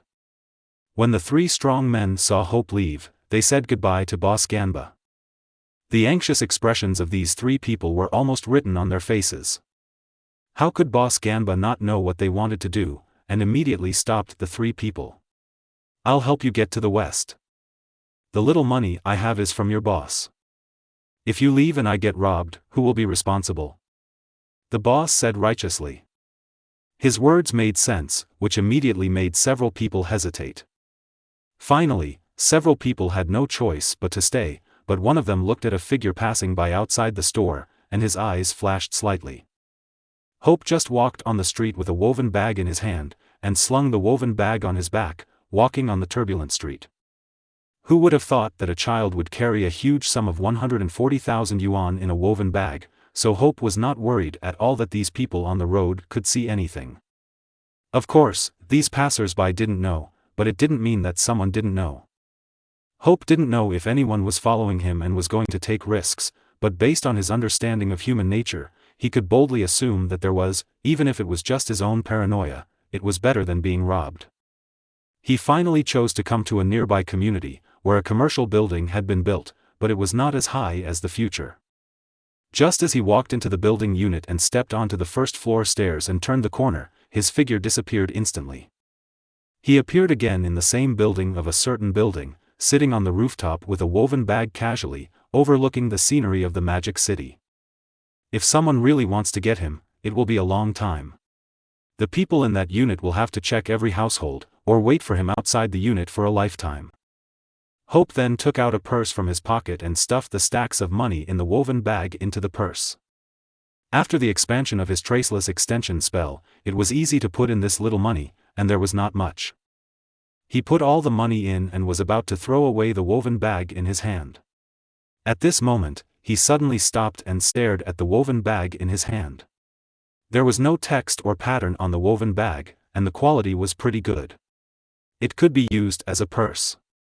Then he stuffed the woven bag into the purse and prepared to cast the traceless extension spell later to use it to hold the treasures underground in the Magic City. Next, he can finally get down to business. He wasted too much time changing money. He didn't forget what he came here for today. Of course, the mission was the most important thing. Then Hope wandered around the city again, looking for mutton restaurants in the streets and alleys. Of course, it was not a roadside stall, but a mutton restaurant that looked larger. He spent the whole afternoon running around and communicating with these bosses. When it was completely dark, he finally stopped and ran to a grocery store with a tired face to buy a bottle of soda. This afternoon did yield a lot of gains. For example, he roughly knew the meat yield of a lamb, which was about 10 kilograms. That is to say, the amount of mutton he needed to eat was reduced by 3 times. Secondly, under the power of his money, he negotiated deals with some bosses. Mainly about buying lambs, he mainly chose 3 mutton restaurants, which could get him 100 lambs a day. For the number of 10,000, these 50 lambs are obviously not many, but he is already very satisfied. After all, he is not going to put all his eggs in one basket. There are so many cities in his hometown, if each city has 100 lambs, it will be enough. Have fun reading every day on the 11th. Recharge 100 and get 500 VIP coupons. Recharge now, activity time, October 1st to October 7th. Chapter 34 Villa. After the negotiation, Hope found another agency that mainly serves foreigners. The reason for finding such a company was mainly because of his identity problem. He had no real identity and communicated in English throughout the process. He spent a little money to let this company help him rent a house. He pretended that he had lost his identity documents, so the identity documents required for renting a house were solved by their company. It was just a matter of adding some money, which bypassed Hope's illegal status. Money can make the devil push the mill. He directly hired an agent, who was also a top student, named Gao Lin. A salary of 1,000 per month was already a high salary at this time. With a local agent, everything became simple. Whether it was the factory or the mutton restaurant, it was all handed over to Gao Lin. He only needed to pay, which made him feel much more relaxed. But everything takes time. Hope returned to Hogwarts when it was dark here. After a busy day, I felt a little tired. I returned to the dormitory and found that Harry and others were playing wizard chess. Hope, you're back. I haven't seen you for a day. Did you find some fun place? Ron asked curiously when he saw Hope come in. Harry also put down the wizard chess piece in his hand and looked at Hope with curiosity. Actually, I sneaked out quietly. Hope said in a low voice, as if he was afraid of being heard. This was not wrong. If he returned to his hometown, he would leave Hogwarts. He knew that he had to give a reason. After all, he would leave frequently in the future, and the few people in his dormitory would notice a little abnormality. If he kept lying, he would not even have basic trust and would undoubtedly be excluded. Really? Impossible. Fred and George said that only students above the 3rd grade can go out with the consent of their parents. Ron didn't quite believe it. The school also said that you can't go out at night. Hope said disdainfully. Aren't school rules meant to be violated? This should be common sense in Gryffindor. Then how did you go out? Harry heard Hope say this and immediately believed it a little, and asked curiously. There are some secret passages in the school, you can sneak out. Hope said immediately. Is it fun outside? Ron looked at Hope expectantly again. Not very good, about the same as Diagon Alley. Hope belittled immediately, a little worried that these people would be bewitched by him and sneak out to play. Of course, there was nothing fun in fact, but compared to the boring Hogwarts, it was really good, just like the commercial street outside the university in the previous life. The premise is to have money. Of course Harry has this. Where are those secret passages? Harry's eyes widened. Obviously he had been seduced by Hope, playing wizard chess with Ron here every day, not because it was fun, but because there was really nothing else to kill time. I can't tell you this, it's not that I'm stingy, but I heard from others that this is the unique project of Hogwarts, exploring the castle and finding the secret passage. Don't you think it's interesting? Hope shrugged helplessly, and didn't tell Harry, because he didn't know himself. Of course, with his digging and stone-digging ability, he actually has a special sense of the entire castle's architecture, and it is easy for him to find the secret passage. But this is not an ordinary castle, but a magic castle. Most of these passages cannot be opened simply. Some require specific passwords, such as the passage leading to Slytherin's secret room, which needs to be opened with Parseltongue, and most of the others are the same. Hope can directly open it with his digging and stone-digging ability, but Harry and others obviously can't. That makes sense, Harry, let's go find him now. Ron took Hope's words seriously, his eyes lit up, he threw down the chess piece in his hand, jumped up, and pulled Harry excitedly. Then Harry, Ron, and Neville left, leaving Hope alone in the dormitory. Sure enough, it's easy to fool. Hope smiled, and this solved the problem of not being in the dormitory often in the future. As soon as they left, the dormitory suddenly became quiet. Hope, who had been busy all day, felt a little tired. He yawned and went to bed directly. When he woke up again, it was still late at night. Hope ran to the Magic City again and went to the agency to find the agent Gao Lin. This way of contact is really troublesome, but there is no other way. Mobile phones have not yet been launched, but there are big brothers, but the price is not cheap, which is not comparable to the fruits of later generations. A big brother starts at 20,000 or 30,000. In this era, this is already a huge sum of money. And it is even more troublesome to queue up to apply for a phone number, so Hope directly gave up this idea. As for pagers, Hope instinctively rejected them, just as some elderly people rejected learning smartphones. It's really not as convenient as his own owl, Hope thought helplessly, but Gao Lin also gave him a phone number, and he could contact him through this number in case of emergency. Mr. Hua, this is the house I found according to your requirements. You can take a look. The only house that can meet your quiet, single family and downtown needs is a villa. Gao Lin handed Hope a bunch of materials. This was the house information he selected overnight, and it was all in English. Hope took it and looked at it, and his eyebrows raised slightly. The information on it was very detailed, with everything from location, area, and price. The price of a single-family villa is only a few $100,000, and he was a little tempted, but he didn't have an identity. It's not expensive to rent, $2,000 a month. Hope randomly selected one of them and asked Gao Lin to get it done as soon as possible. No problem, if the funds are in place, it can be done today. Gao Lin said confidently. Money is naturally not a problem, and Gao Lin then carefully took the money handed over by Hope. By the way, Mr. Hua, I have also done what you asked me to do yesterday. I have contacted a few more companies and can probably get an extra 100 lambs. Gao Lin then spoke again. It was exactly what Hope asked him to do yesterday. He didn't expect Gao Lin to be so efficient, and all the results were achieved overnight. Very good. After the house is rented, you will contact those merchants and send them to me every night according to the address. You will be responsible for receiving them at that time. You can leave the things in the house. No problem, Mr. Hua. Gao Lin naturally had no problem. He picked a time every day to help collect things. This job was too easy. By the way, you have to watch it. I want lambs. Others use other goat meat instead. Tell those people that if I find out, they can't get the money. Hope thought of something and reminded him immediately. Okay, I will pay attention. Gao Lin said honestly. Read books every day on the 11th. Recharge 100 to get 500 VIP points. Recharge now, activity time, October 1st to October 7th. Chapter 35, The Snitch. In the following time, Hope and Gao Lin parted ways.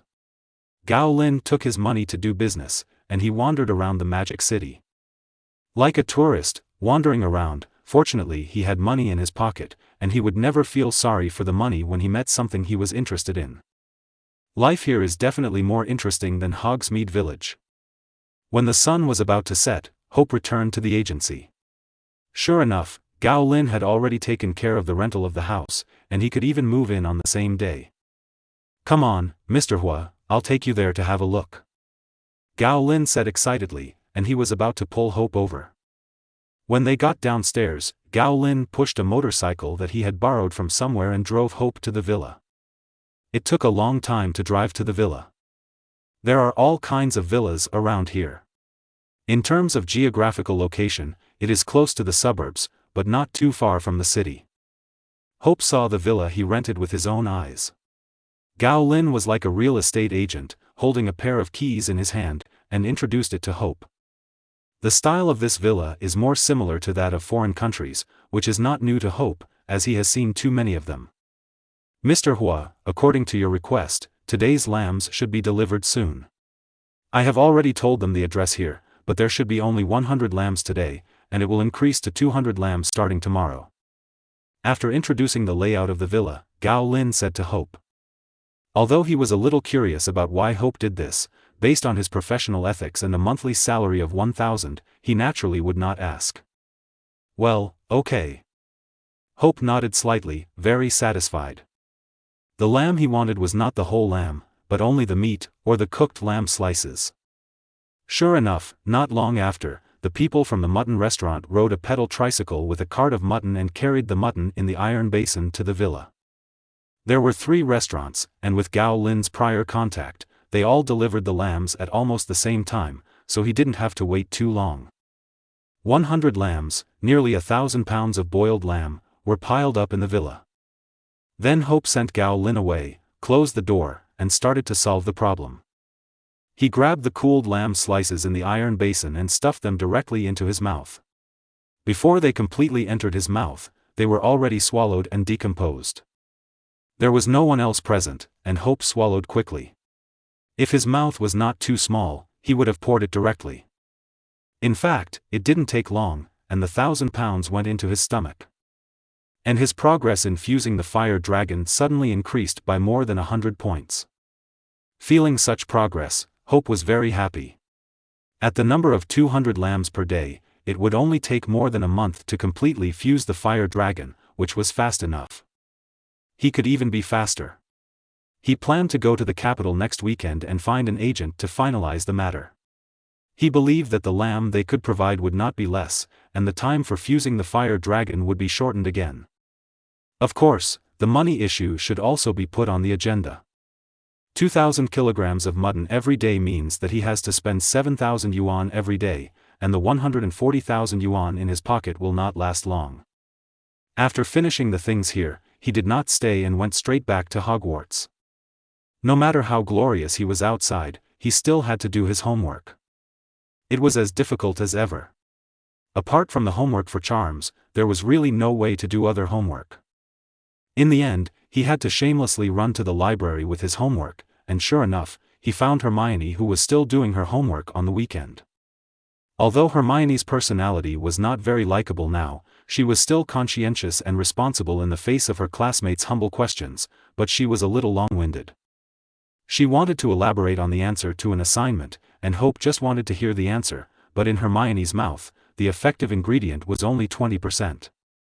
Hope could not be impatient, so he could only listen patiently to prevent Hermione from going on strike directly.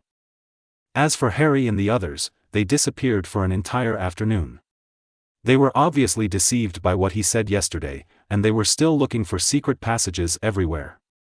In a blink of an eye, a week passed, and it was the much-anticipated Friday noon again. There was nothing else going on these days, just normal classes, except that he would go to the Magic City before dinner every day, finish 2,000 kilograms of mutton, and put the money on the table in the living room, waiting for Gao Lin to take it away the next day.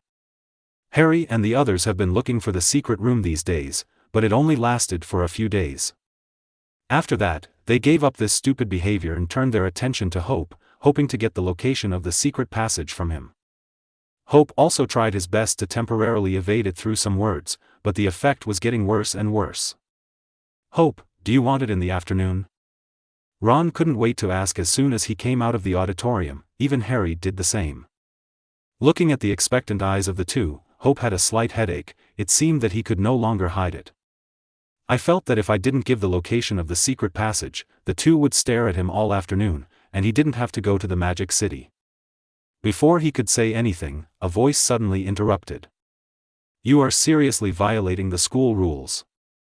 If you are caught, Gryffindor will lose points," Hermione said angrily, but her eyes looked at Hope, obviously knowing something. Of course, Hope didn't leak it, but Harry and Ron. Hermione saw them looking for secret passages in those days, and they accidentally let it slip in the conversation with Hermione, so now they also know that Hope sneaked out. Facing Hermione's questioning, Harry and Ron did not refute as usual, but looked at Hope with some guilt. They swore that they never intentionally revealed it, and even if they did, they would never tell Hermione. "In fact, I'm going to see Hagrid this afternoon. I don't think this should violate the school rules," Hope said helplessly. It was indeed troublesome to be targeted by Hermione. "I'll keep an eye on you. If I find you sneaking out, I'll tell Professor McGonagall." Hermione didn't believe Hope, but said firmly that in her opinion, the school stipulates that only third-year students can go to Hogsmeade Village for the safety of students, and the reason why she stared at Hope so hard is that she cares about her classmates. However, before Hope said anything, Ron exploded when he heard this. Go, you snitch, no wonder no one likes to be with you, even your roommate doesn't like to play with you," Ron said angrily, his voice like a sharp knife piercing Hermione's heart. "Reading is fun every day. Recharge 100 to get 500 VIP points. Recharge now. Activity time, October 1st to October 7th. Chapter 36, Boggart. Instantly, Hermione's face turned pale, and she looked at Ron in disbelief. She didn't expect Ron to say such a thing.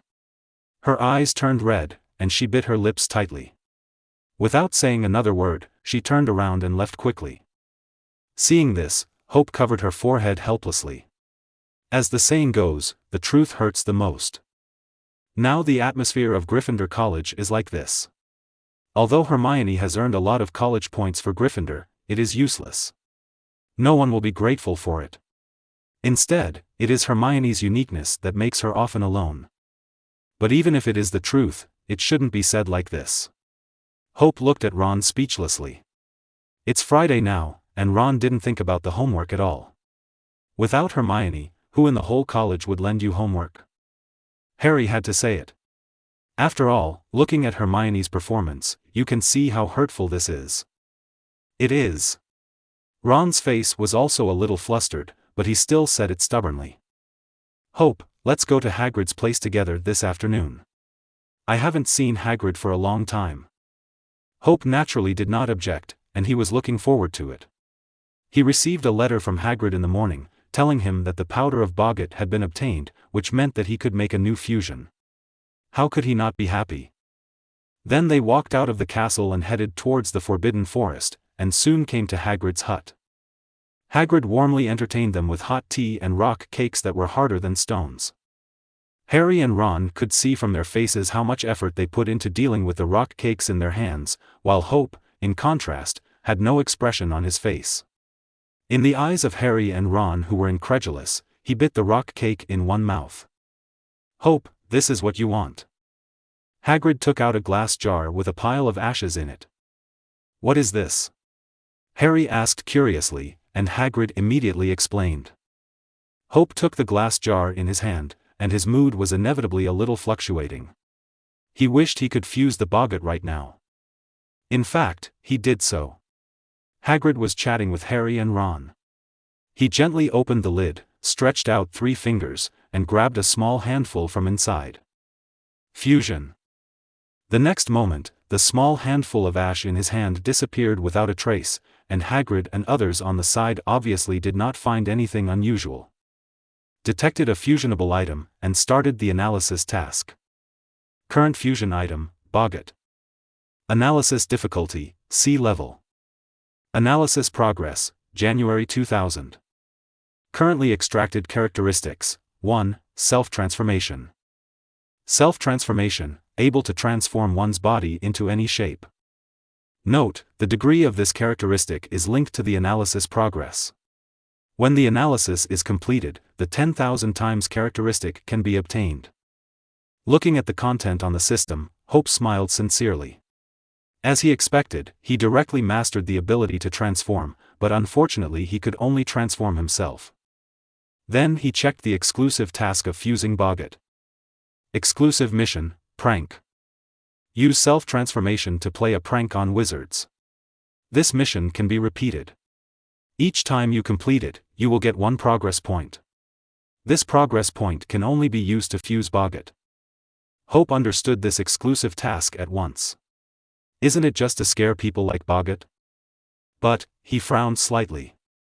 Why did he feel that the description of this exclusive task was a little too detailed, as if he was being prevented from stealing chickens?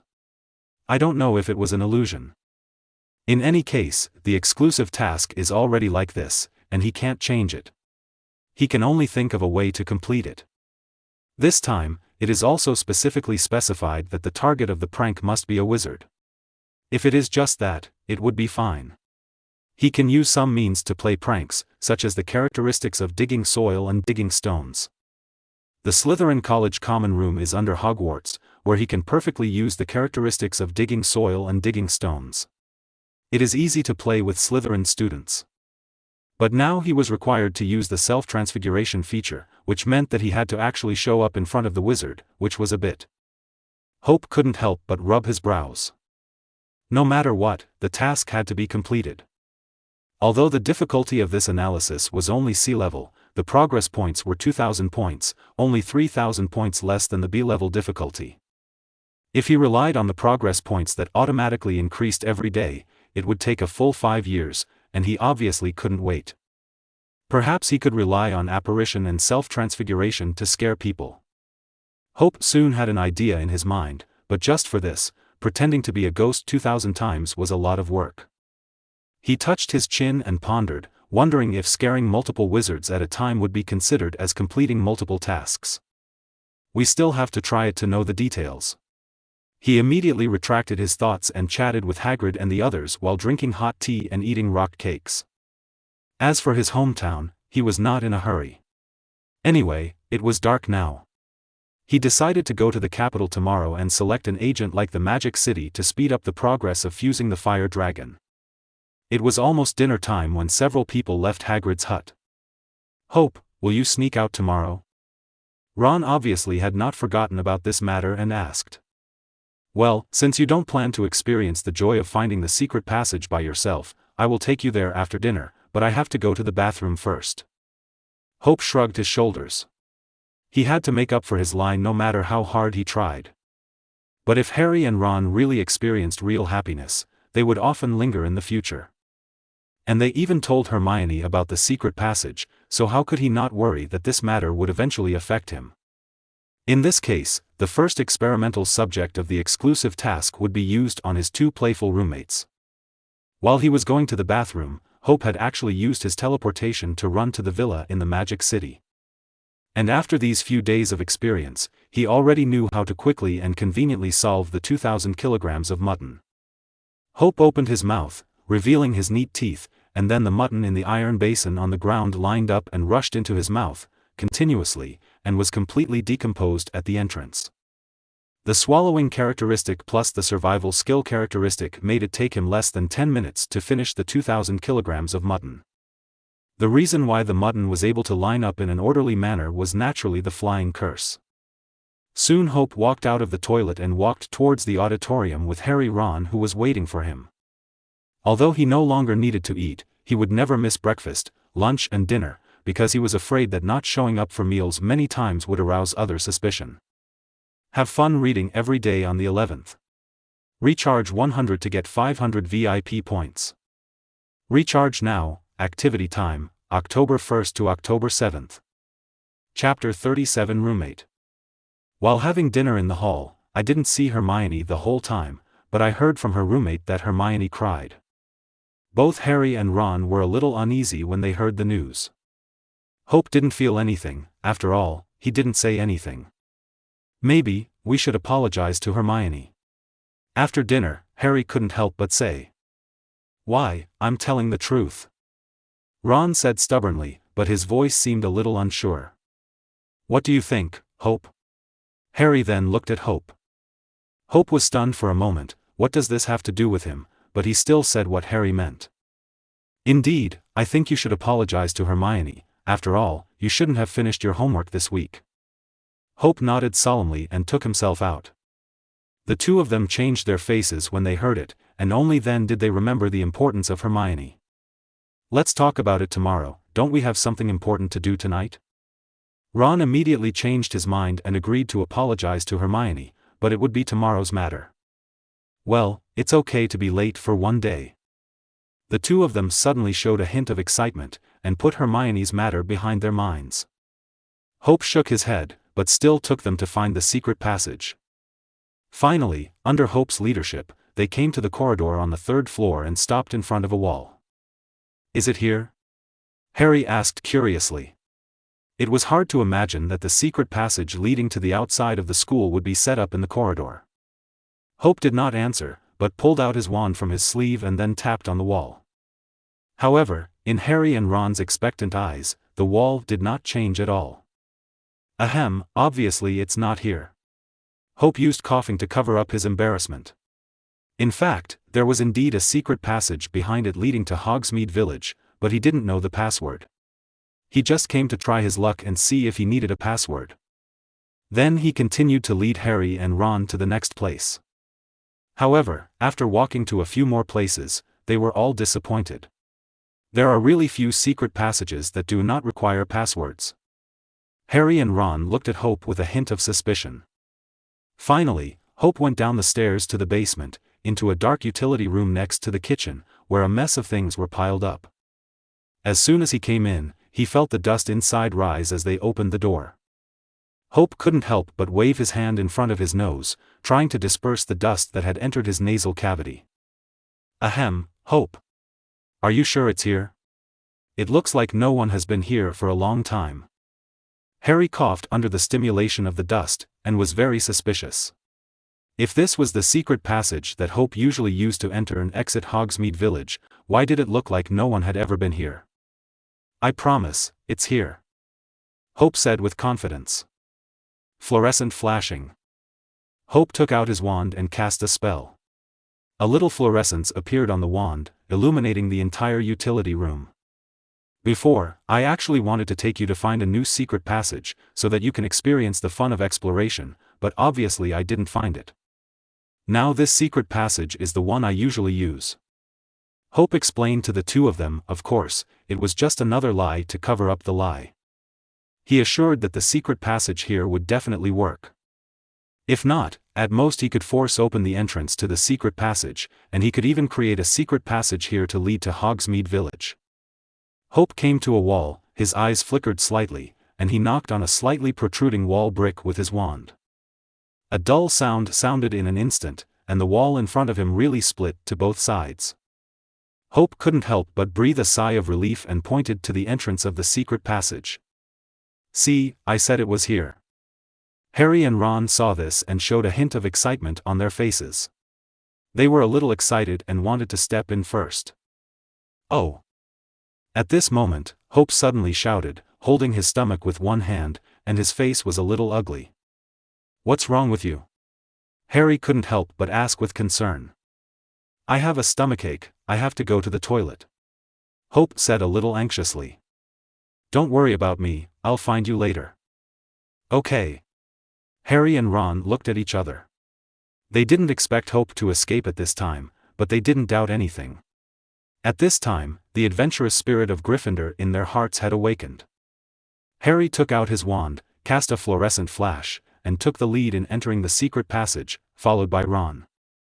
Hope, who had just walked out of the utility room, stood up straight, without any sign of stomach upset, and a sinister smile appeared at the corner of his mouth. He seemed to have forgotten to tell Harry and the others that sometimes something might get into the secret passage. After looking around and making sure that there was no one, Hope disappeared. When he appeared again, he was at the end of the secret passage. What magical creature should he transform into? A basilisk? But he didn't have the ability to petrify people, and Harry and the others might expose him later. Got it. Hope suddenly had an idea in his mind, and the next moment he began to transform. His body suddenly expanded, and even his clothes were transformed. In the end, he turned into a huge hairy spider, with 6 long legs with many barbs on the left and right sides, 8 big black eyes on his face, and 2 huge sharp mouthparts growing out of his mouth. In fact, this was not a real 8-eyed giant spider, because he had never really seen one. This was transformed from the image he saw in his previous life, and it was processed artistically to make it look more terrifying. For example, the 8 eyes, each the size of a fist, were arranged in a vertical row on both sides. Hope instinctively controlled the 6 long legs, which felt a little weird, and this kind of deformation was not as good as other characteristics, and it felt very awkward, probably because there was only one progress point. He just sat here, waiting for the 2 unlucky guys to come. After waiting for a while, he had seen a light at the end of the passage, and he immediately knew what was going on. Here they come. Harry and the other person were feeling very excited and rushed forward quickly, but suddenly Harry in front stopped and forced Ron behind to stop. "Why did you stop? Are we here?" Ron said excitedly, looking past the back of Harry's head and looking ahead. At this glance, he saw a scene that he would never forget in his life, a hairy spider, whose body was so big that it occupied the entire passage, and 8 dark eyes were staring at them mercilessly. At that moment, both Harry and Ron felt their blood run cold. Ron almost fell to the ground, shaking uncontrollably. Have fun reading every day during the 11th. Top up 100 and get 500 VIP points. Top up now, activity time, October 1st to October 7th. Chapter 38 Thoughts. Harry was obviously frightened at this moment, his eyes under the glasses were a little horrified, but he was obviously calmer than Ron. He pulled Ron's arm and moved back very lightly, trying not to disturb him. However, Hope would not do as they wished. He just wanted to leave a deep enough impression on Harry and the others to give up the idea of going to Hogsmeade Village. Immediately, his body moved slightly, and his 6 legs moved forward. Run! At this moment, Hope's action was regarded as an attack by Harry. He shouted loudly without hesitation, and the sound resounded throughout the passage. Then he pulled Ron and ran quickly back to the original path. Hope then chased frantically from behind, but as long as Harry and the others looked back, they would find that the speed of this big spider was not as fast as they imagined, and it was even slower than their speed. It was not that Hope was deliberately letting them go. Although he really had this idea, he found that his speed was very slow when he really took action. He did not have the speed that the 8-eyed giant spider should have after the transformation, and was not even as fast as Harry and the others. At this moment, Hope realized that the self-transformation characteristic was really just a transformation, and it did not change his physical fitness. Harry and the others ran very awkwardly, sometimes almost falling to the ground. Ron's face was pale. If it weren't for Harry pulling him, he might have fallen behind. After running for an unknown period of time, they finally managed to run out of the passage, but they didn't dare to stop for a moment. They ran directly out of the utility room and stopped in front of the stairs. They looked back with heavy breaths, but did not see the giant spider, so they stopped. What is that? Ron fell to the ground, gasping for breath. I don't know. Harry supported his knees, panting violently, his eyes staring straight at the direction of the utility room. Once the giant spider ran out, he would immediately pull Ron to run away. However, the spider did not chase them out, which immediately relieved them. I was scared to death. I thought we were going to die there. Ron was still a little scared when he recalled it. Why are you here? At this moment, a voice appeared behind them. Looking back, they found it was Hope. There's a big spider in the secret passage, as big as a house. Ron gestured exaggeratedly when he saw Hope, as if he had seen a relative. However, Hope didn't believe it and thought they were joking. It's true. Didn't you encounter one when you passed by there before? Harry also testified to Ron, and Hope was a little skeptical. I'll go and see. Hope walked towards the utility room despite Harry's objection, and a smile appeared on his face when he passed them. Harry and the others could only follow Hope closely. Fluorescent flash. Hope drew out his wand, cast a spell, and came to the door of the utility room. The light poured into the utility room and illuminated it. With the help of the fluorescent light, it can be seen that there are no spiders in the utility room except for the sundries, and the previous entrance to the secret passage has been closed at this moment. Seeing the situation inside, Harry and Ron finally relaxed completely. We really didn't lie to you. Ron said loudly for fear that Hope would not believe it. Maybe he sneaked in. It's normal for this kind of thing to happen in such a dark secret passage. Hope immediately comforted the two. Apparently, the trip to Hogsmeade ended before it even began, so Hope and the others could only return to the dormitory. Ron exaggeratedly described the scene to Neville, which frightened Neville so much that his face turned pale. Will that big spider come out and eat people? Why don't we tell Professor McGonagall? Harry said worriedly. He had no doubt that the spider's huge mouthparts could bite them off. Yes, that's right. We need to tell Professor McGonagall. Ron immediately agreed, stroking the goose bumps on his arms. He felt that if there was such a thing in Hogwarts, he would not be able to sleep peacefully tonight. The two then looked at Hope, wanting to hear Hope's opinion. I have no opinion, but how are you going to tell Professor McGonagall that you want to sneak into Hogsmeade through the secret passage? Hope spread his hands and asked back. We have to think of a reason. Harry nodded and said solemnly. Finally, Harry and Ron hurried out of the dormitory door and went to find Professor McGonagall. Hope did not follow them. After all, he had not experienced all this just now, and he used the excuse that he had slipped out to let Harry and the others get him out of this matter. Harry and the others naturally understood. Hope lay on the bed in a happy mood, humming a melody, to see if Harry and the others would pester him to go out together in the future. Even if he really found other secret passages, at least Ron's temperament would not dare to take risks again. He then thought about the exclusive task of fusing Boggart. Pranks, many behaviors can be regarded as pranks, not just scaring people. In his opinion, it should be through certain behaviors that make others have negative emotions. He looked at the progress of fusing Boggart on the system, which increased by 2 points. Obviously, the previous idea was established. The number of completed tasks is not based on one behavior, but on the number of people who were pranked. Hope touched his chin. If he transformed into Voldemort's appearance and ran to Diagon Alley, the task should be completed quickly, but it was a bit unethical. Of course, it was just a thought, and completing a task would not be so extreme. If we talk about the person he wants to play a prank on most in Hogwarts, it is none other than Snape, the head of Slytherin. Hope's eyes flashed with a gleam of light. This task gave him a reason, and the corners of his mouth couldn't help but grin. How to give Snape a wonderful prank. Transform into Harry's mother, Lily Potter? But, he thought Snape would directly curse him when he saw him for the first time. Although Snape never forgot Lily, he was not a fool, so how could he be fooled, and he didn't know what Lily Potter looked like. Or transform into Harry, run to Snape, and tell him that Lily chose James Potter instead of him, which was a very correct choice. Hiss. Thinking of this, Hope couldn't help but take a breath. In this way, Snape might not doubt Harry's truthfulness, and he would most likely believe it directly. I'm afraid he would explode on the spot, and I'm afraid Harry would explode later. But this is an idea. He doesn't necessarily need to transform into a dark magic creature to scare people. He is worried that this may lead to the closure of Hogwarts. Of course, it is more likely that Dumbledore will do it himself.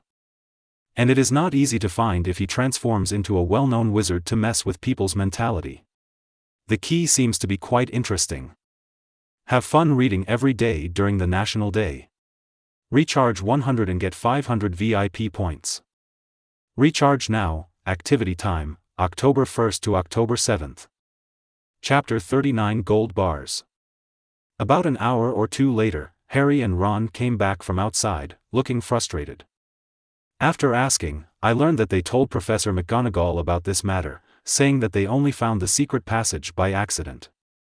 When Professor McGonagall heard that there was an 8-eyed giant spider in the secret passage, she would not sit idly by. She followed Harry and the others to the entrance of the secret passage, but after a deep investigation, she did not find the so-called 8-eyed giant spider. Professor McGonagall did not think that Harry was making fun of her, but the 8-eyed giant spider was indeed gone, and the matter could only come to an end for the time being, but McGonagall also reminded Snape, who was patrolling tonight. The result is imaginable, and Snape was sarcastic. I think they didn't find it accidentally, but they were looking for it intentionally. They wanted to do something against the school rules through the secret passage. They were dazzled and scared themselves. That's why this happened. Professor McGonagall, I suggest that Potter and Weasley be deducted points and put in detention. Although it didn't turn out as Snape said, Harry and Ron both felt frustrated that they were questioned but couldn't prove it. Since they can't find it, maybe they have already run out of Hogwarts. Maybe there are other entrances to the secret passage, but I didn't find it when I passed by there before. Hope comforted him. Hope didn't chat for long and fell asleep soon. Harry and the others were the same. They were frightened and didn't have the usual inexhaustible energy. When he woke up naturally, there was already a glimmer of light outside the window, about 5 or 6 o'clock. He got up quickly. 5 or 6 o'clock here means it's already afternoon in his hometown. Hope hurriedly took the purse, quietly pushed the door and went to the bathroom. After changing clothes, he directly operated. This time, the location was not the Magic City, but the capital. Hope looked around casually and heard the shouting on the roadside. It seemed that compared with the Magic City, the atmosphere of life here was stronger. Everyone had their own things to do, and it could be seen that there were many more people than in the Magic City. Hope did not waste time. After asking for directions, he found an agency like the one in the Magic City and paid them a sum of money to help rent a house and purchase mutton. He did not stay in the capital for long, and he appeared in the villa in the Magic City again. He took out the woven bag that he had put away before from the purse and cast a traceless stretching spell on it, and the space inside the bag expanded instantly.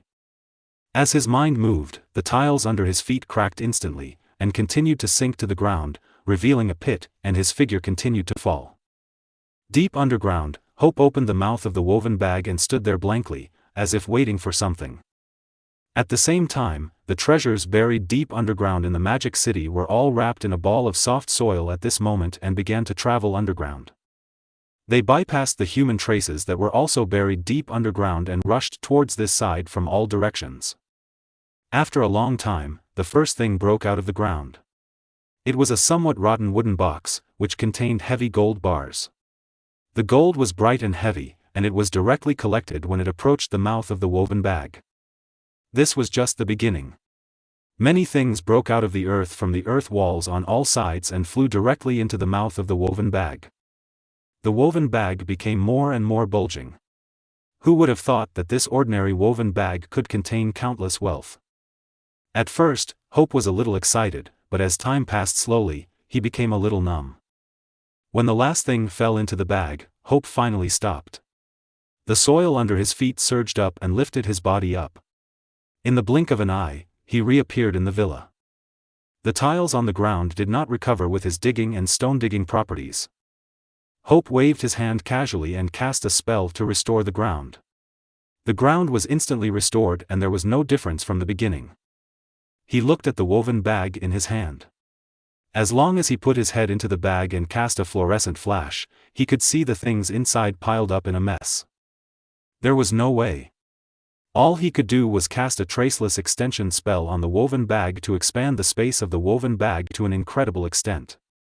But after all, it was still a woven bag, at most a woven bag with a larger space. Unlike the magic suitcase in Newt Scamander's hand, it was an exquisite alchemical product, and it was not just a traceless extension spell. If Hope hadn't cast a floating spell on it, he couldn't even pick it up. He used the treasure perception to count the treasures inside. There were 412 gold bars alone. This number was already quite a lot. After all, these were just treasures that were forgotten underground for various reasons. The real treasures had been taken away long ago. In addition to the gold bars, there are also some antique paintings, guns and bullets, and jewelry. But the largest number is still boxes of silver dollars. However, Hope already knows that these are not worth much now, so there is no need to take them out. As for guns and bullets, they are not of much value in this era. Antique paintings can be collected and displayed when you really have your own house. Then Hope cast the flying spell, and gold bars flew out of the woven bag and fell into his purse. As for the woven bag with many things in it, it is a bit difficult to deal with. He can't take it back to Hogwarts or his own home, there is a risk of being discovered. Putting it in this villa may also be sneaked into by someone. Suddenly, Hope had an idea. The ground squirmed, as if it had become a swamp. The woven bag kept sinking and was wrapped in mud. Then a recovery spell was cast to restore the ground to its original state. In this way, no one knew that there was still a lot of treasure hidden underground. After staying here until dusk, Hope turned around and used self-transformation to transform into a muscular man with 2 white skin.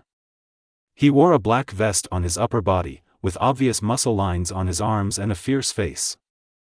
Just looking at this appearance, you can tell that he is not someone you can easily mess with. Then the figure disappeared, and he appeared again in England, but not in Hogwarts, but in a corner of London. Then Hope walked into a gold shop, took out a gold bar and asked the price. "Show me the purchase receipt of the gold bar." The middle-aged man in the gold shop looked through the gold bar handed over by Hope, and obviously did not find the number on it that belonged to the gold bar manufacturer. "This is the gold bar left by my grandfather, there is no such thing." Hope was obviously stunned and said quickly, "I'm sorry, sir. We don't want to cause trouble. Maybe you can go somewhere else." The middle-aged man shook his head when he heard it, handed the gold bar back, and said indifferently, "Reading every day on the 11th. Recharge 100 and get 500 VIP points. Recharge now, activity time, October 1st to October 7th. Chapter 40, Black and White Devils. Hope didn't expect this to happen, so he could only take back the gold bar, push the door and walk out, looking for another gold shop. He hit a wall several times afterwards. Some gold shops heard that he didn't have a purchase certificate, but they were willing to give him a break. However, Hope had to take out his passport to register, so he could only return empty-handed. But he almost figured out the price of the gold bar in his hand. The current gold price is £240 per ounce, and after weighing, his gold bar reached 11 ounces. In other words, one gold bar can be sold for £2,640, and he has 412 gold bars, which can be sold for millions of pounds. If converted into money from his hometown, he will be a millionaire. All his wealth can buy dozens of single-family villas in Shanghai. He was a little excited, but the premise was that he could sell it. Although he hit a wall several times, Hope didn't believe that he couldn't find a black shop, so he continued to look for it. £215 per ounce, I don't care where your stuff comes from. The bald middle-aged man with a thick black beard said directly after hearing that Hope could not produce a purchase receipt that the price was about 10% lower than the normal price. Hope narrowed his eyes and looked deeply at the boss, but the boss was not afraid and looked indifferent. "Okay, but I want cash." Hope had no choice but to agree. After all, without a purchase receipt or even an ID card, he could only sell it as black goods, and a 10% discount was not unacceptable. No problem. The bald boss shrugged and understood Hope's idea. Then the middle-aged boss saw the man in front of him take out 4 more gold bars from his trouser pocket and put them on the table. After determining the price, it was a more trivial inspection to ensure that there was no problem with the purity of this thing. After a long time of tossing, the bald boss nodded with satisfaction, asked the shop assistant to look after the store first, and then went up to the second floor through the stairs in the store, looking like he was going to get money. After a while, the boss came down from the second floor with brand new banknotes in his hand. 13,200 pounds. Hope's eyes flashed with joy. Converted into the money from his hometown, it was 190,000, which was enough for a short time. He stuffed the banknotes into the pocket of his loose overalls and then pushed the door open to leave. When he walked into a remote alley and was about to use the apparition to leave, he saw a sturdy black boy walking into the alley, staring at him straight, and swung his hand, and a butterfly knife flew in his hand. Hope was not panicked. He looked behind him, at the other end of the alley, and found that there was also a person standing there, a white brother. Obviously, the two came in a team, and surrounded him from the front and back. It was a combination of black and white evil spirits. However, the white brother was holding a sharp dagger, which could easily open a bloody hole in a person. Be honest, if you don't want to have another hole in your body, hand over all the money you have. Heiwa said sternly, slowly approaching Hope. Hope was not panicked at all, and looked at the approaching black and white evil spirits calmly. If the two men were holding guns, he might still be a little afraid, but 2 knives, who are they looking down on? Although he has not yet mastered any attack magic, he has the tough skin characteristic. His progress points of the tough skin characteristic have now exceeded 1,000. He had tried with the kitchen knife in the villa before, but he couldn't even make a bloody cut on his finger. Even after chopping hard, he couldn't leave a trace. Who are you trying to scare with just 2 knives? Hope thought with a little disdain in his heart, but on the surface, he cooperated and put his hand into the loose pocket of his overalls. In fact, he reached through the purse in the pocket and touched a galleon inside. When Garlon came out of the purse, it turned into a revolver with a long silver barrel and a mahogany handle. At that moment, both Heiwa and Beige were stunned. Whoever moves first, I will shoot him. Hope said coldly with a blank expression. The two who were about to escape stopped their movements instantly, raised their hands skillfully, and let the knives in their hands fall to the ground. Click.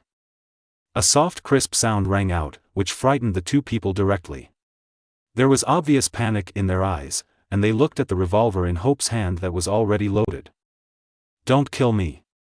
I still have an 80-year-old mother who is counting on me to support her alone. Heiwa immediately begged for mercy, with a trace of pleading in his eyes, and raised his hands very naturally, and slowly knelt on the ground with his feet. Hope looked at another person again, and that person did the same, kneeling on the ground with his knees like Heiwa, raising his hands high. We did something wrong, you can do whatever you want to us, please don't kill me. Hope shook his head disdainfully, 2 cowards. The revolver in his hand was not real, but the result of the self-transformation property. In fact, he found that the self-transformation property could not only transform the body, but also not everything. Just like the transformation of the clothes on his body, the self-transformation property could only transform the objects he was touching. Other things that were not in contact, no matter how close they were, could not be transformed. Who asked you to come? Hope asked coldly, raising the muzzle of the gun and pointing it at Heiwa, which frightened Heiwa so much that he trembled all over, as if he could feel the approaching breath of death. No, no one. We just saw you stayed in the gold shop for a long time. Heiwa stuttered, and suddenly Hope saw a clear pool of water on the ground, and immediately looked at Heiwa with some disgust. However, this answer was somewhat unexpected to Hope. He thought that the boss wanted to cheat him. After all, it was Heiwa who came. Did you just say that you wanted to make an extra hole in my body?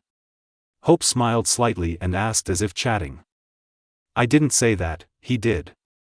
Brother Bai immediately threw the pot and shook his head violently. I But Haiwa stuttered for a long time and couldn't say a word. Seeing this cowardly look, Hope felt bored and shook his head in disappointment.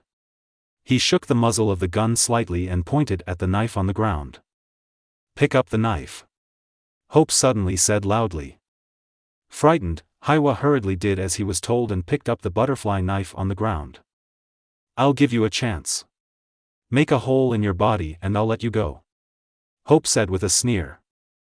Haiwa's face fell when he heard it, and he was about to cry. His hand holding the butterfly knife was shaking a little. "You too?"